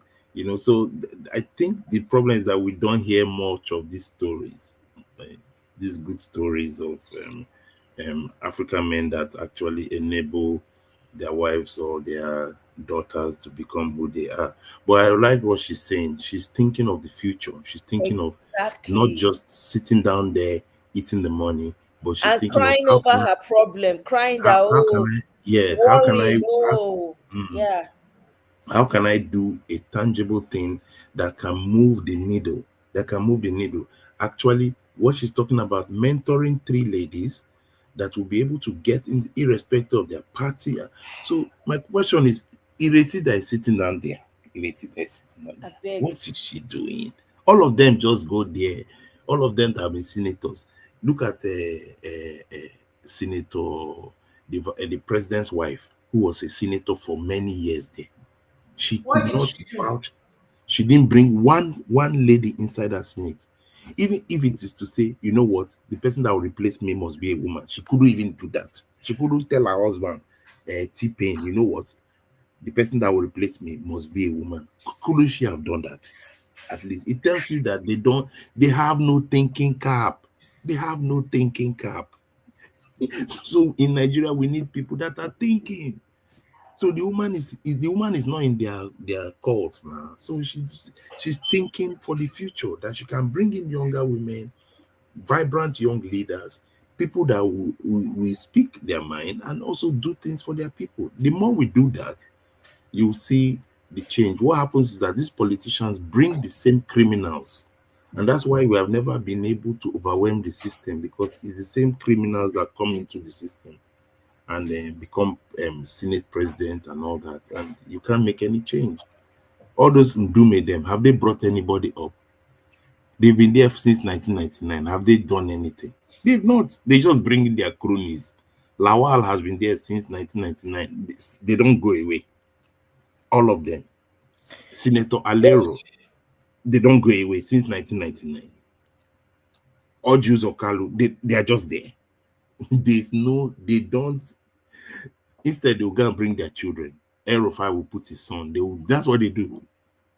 So that's why. But this woman is saying, I don't care about party. I just want more women participation. And she knows that they will not change the legislation. So what way to do it is support any woman that has great values, that can speak for herself, give them the tools, give them the enablement, so that they can we can have more women that can have voices to speak. And the more we have women voices to speak, the Senate will immediately automatically change. And she will have more, I don't like to use it, but she'll have more girl power. Because look at what happened to her. The 2 ladies that are there that should support her, all of them back off. They backed off. Now Ireti is not able to talk again. It's okay. So Omoye, if they have given you people the gauntlet, put your heart in the ring. Because Omoye, you can be a senator. That's the truth. You can be a senator of the Republic. And I know it's not easy. You have your other plans, but there's nothing that stops you because you have the same ideas. The people there don't have two heads more than you. They don't have anything more than you. You have the ideas. You understand the passion. You understand the needs of the people. You focus on it. You deliver. That's all. That's what Nigeria needs. And sometimes we must start to, support you guys and say, if you think it works with your plans and all that, hopefully you can reach out to that kind of person. And there's no way you come out, your people will not support you. And then you can now build your farm very well and be drinking your coconut drink. I'll be streaming live from under the mango tree. We will be supporting you now. You'll be calling us, we'll come around. Oh my We'll God. tell your money, this one you are doing like this, don't do like this. If not, it will cause problem. But I mean, the truth is that I think more women will create more empathy.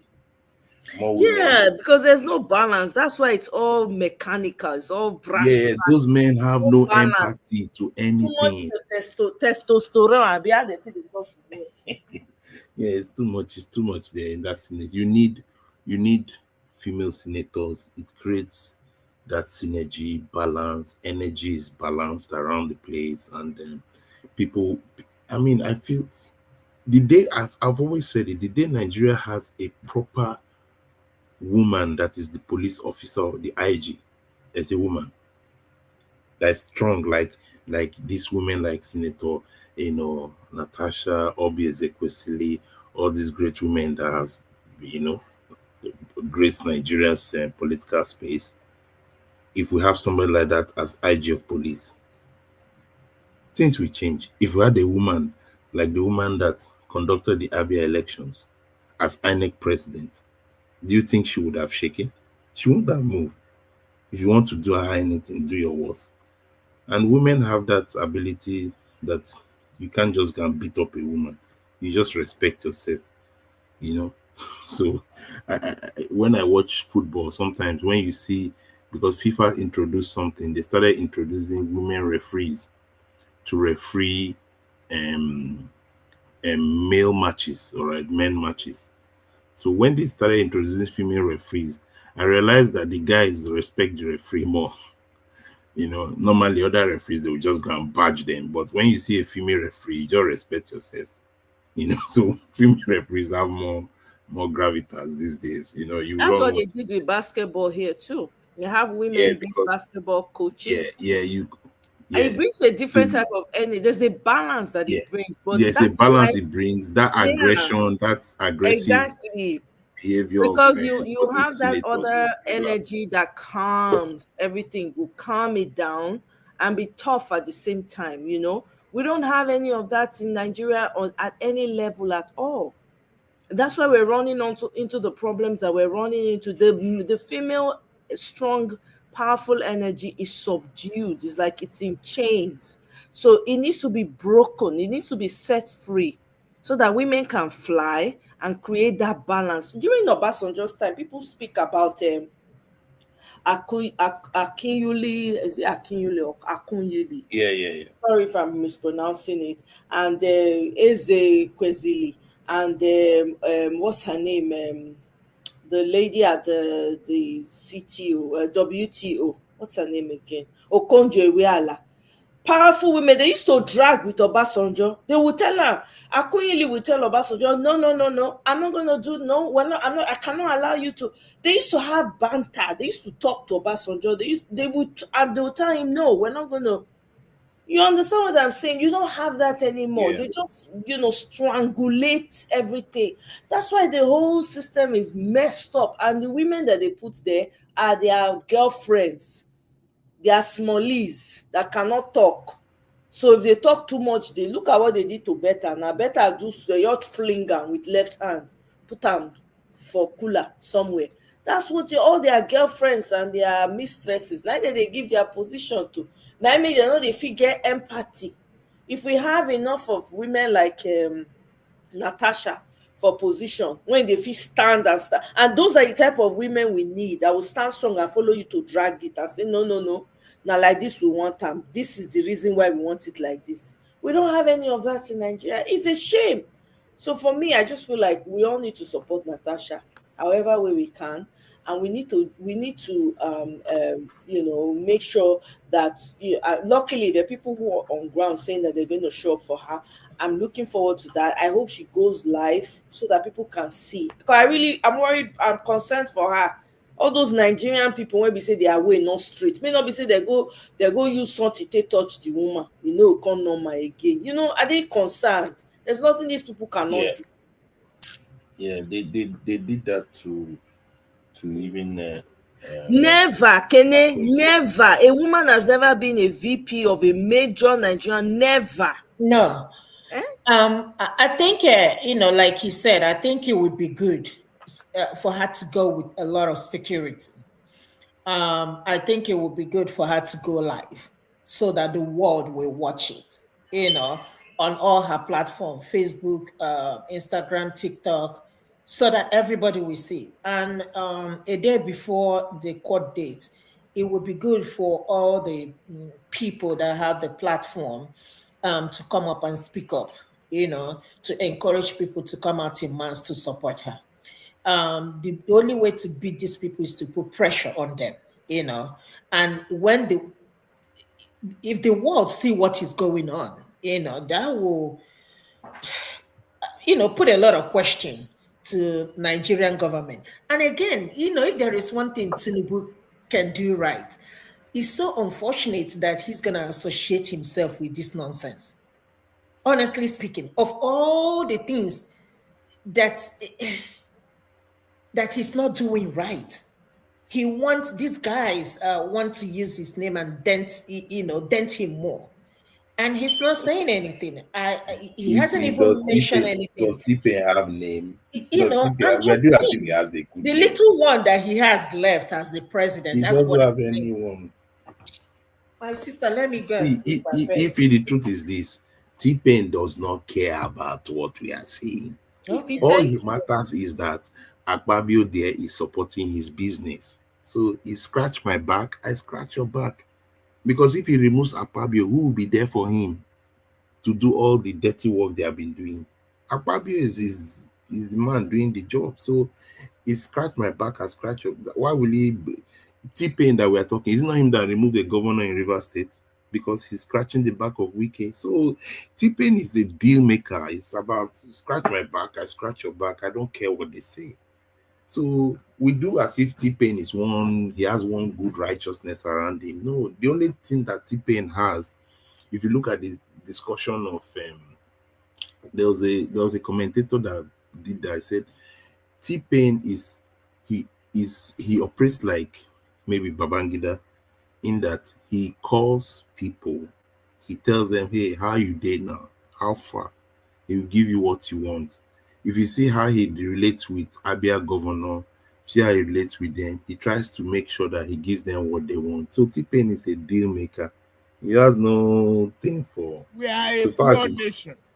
The bank code will follow. They say firewood, not smoke. They say we need to plant more trees. Yeah. You're mad. And they are not giving us money.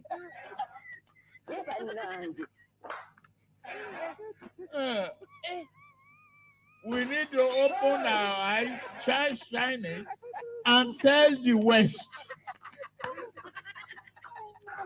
If you don't guarantee our finances and work with us to stop this, we are not going to comply with your climate change.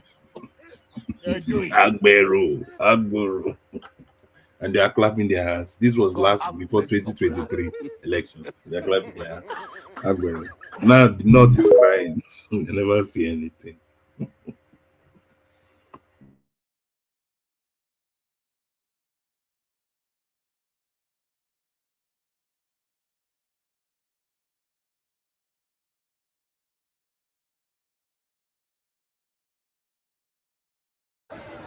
Alhamdulillah. Alhamdulillah. Alhamdulillah. Alhamdulillah. Alhamdulillah. Alhamdulillah. darling, happy.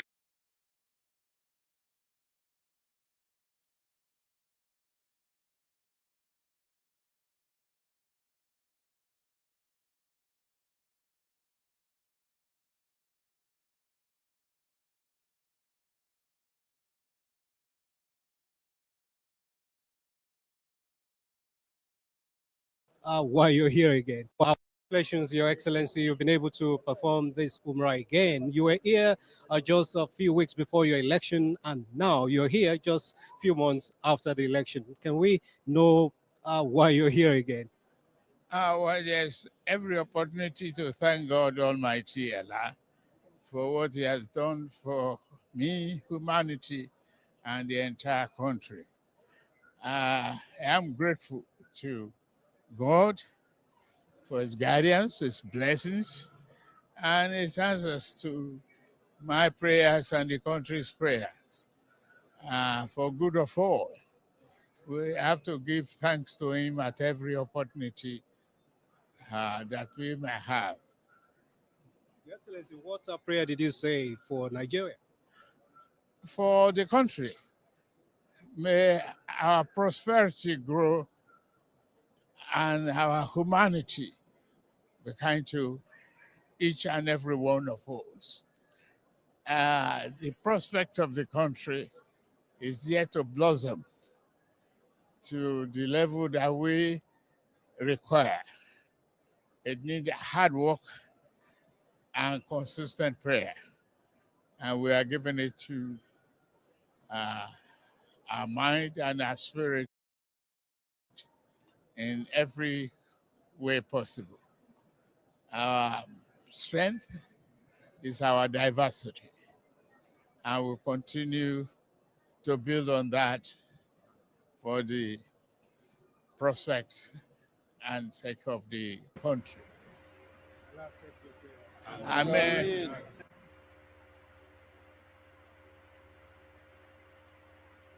Madness.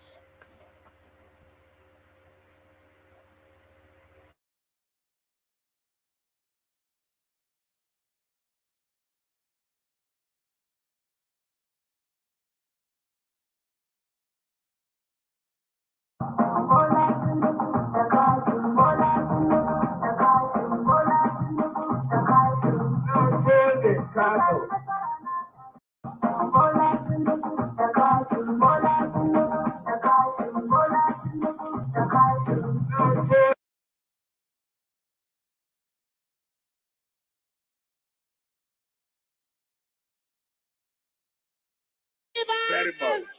Thank you, Rivers. Thank you very much. Yes. May God bless you all. Bless Nigeria. Thank you very much, Rivers. Very much.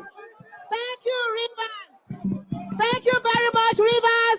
Thank you, Mr. and Mrs. Cole, for making us all look so good. Now the national anthem.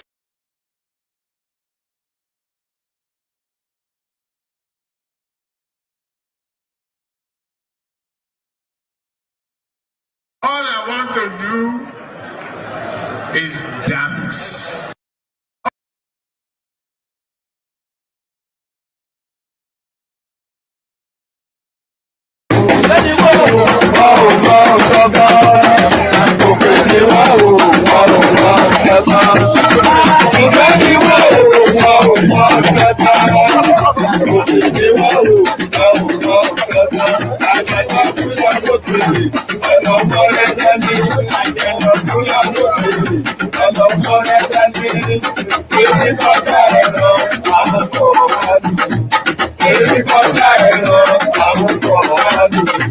Ọ̀nà wo lẹ ó gbé gbà? Báwo lẹ ó ti ṣe? Ọ̀nà wo lẹ ó gbé gbà? Báwo lẹ ó ti ṣe? Ìjẹ́ mi wá o, ọ̀rùn.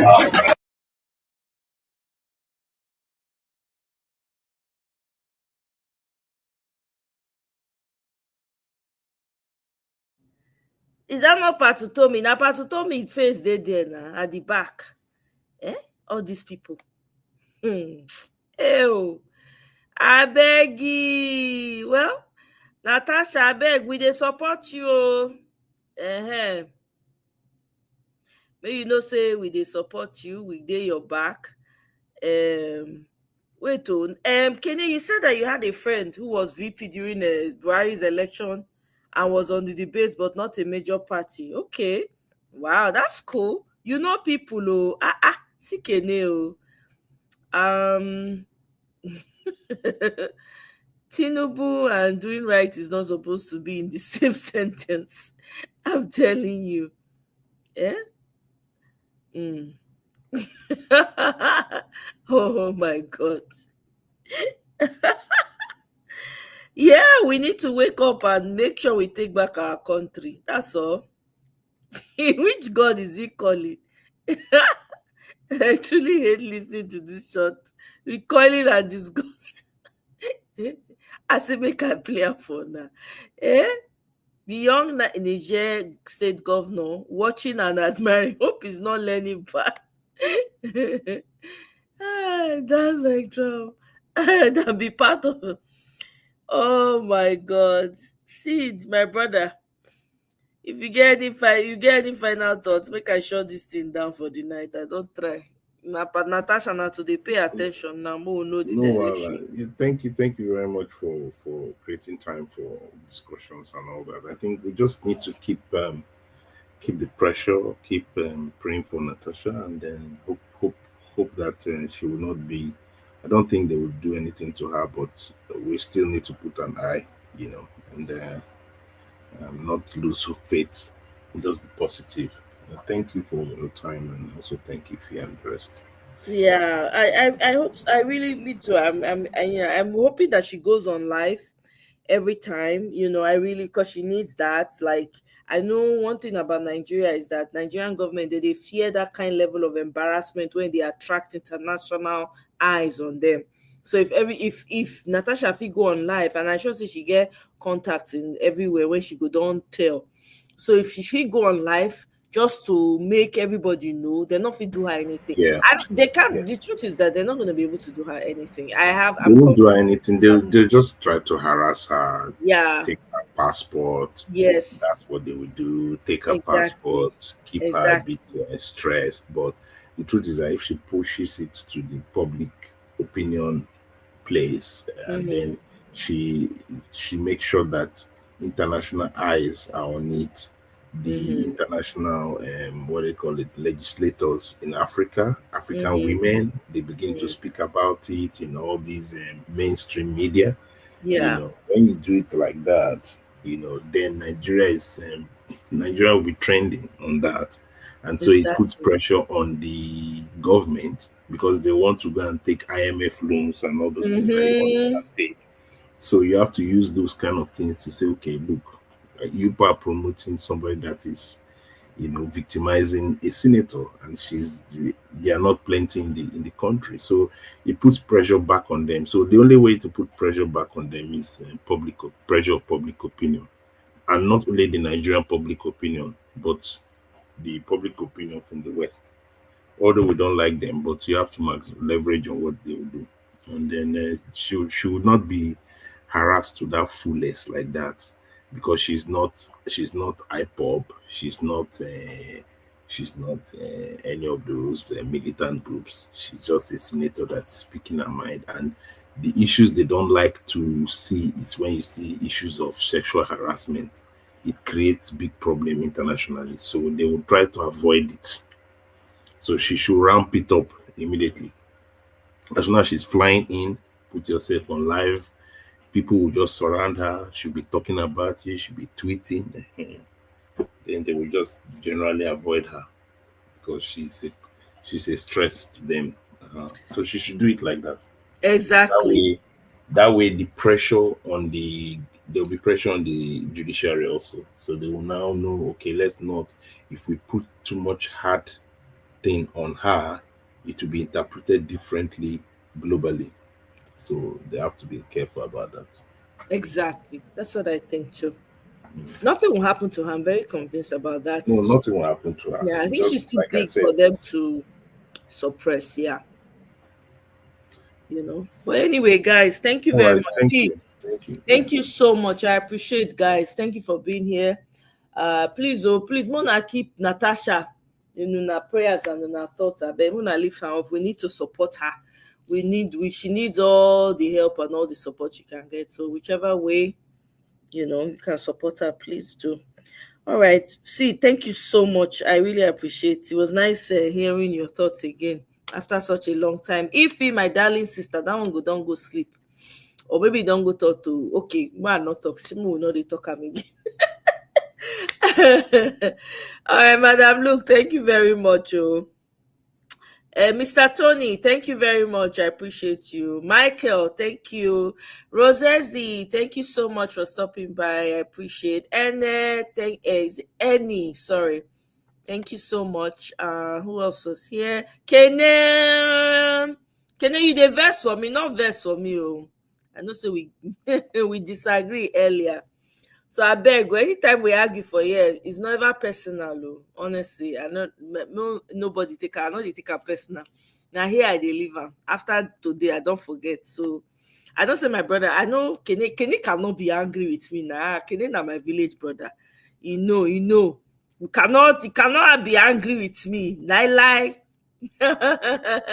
I know, right, Michael? You know, say someone will know they talk again. So I'm trying to respect her. She won't go greet, she won't go greet her Traore. So make I respect her, So anyway, guys, I really appreciate it.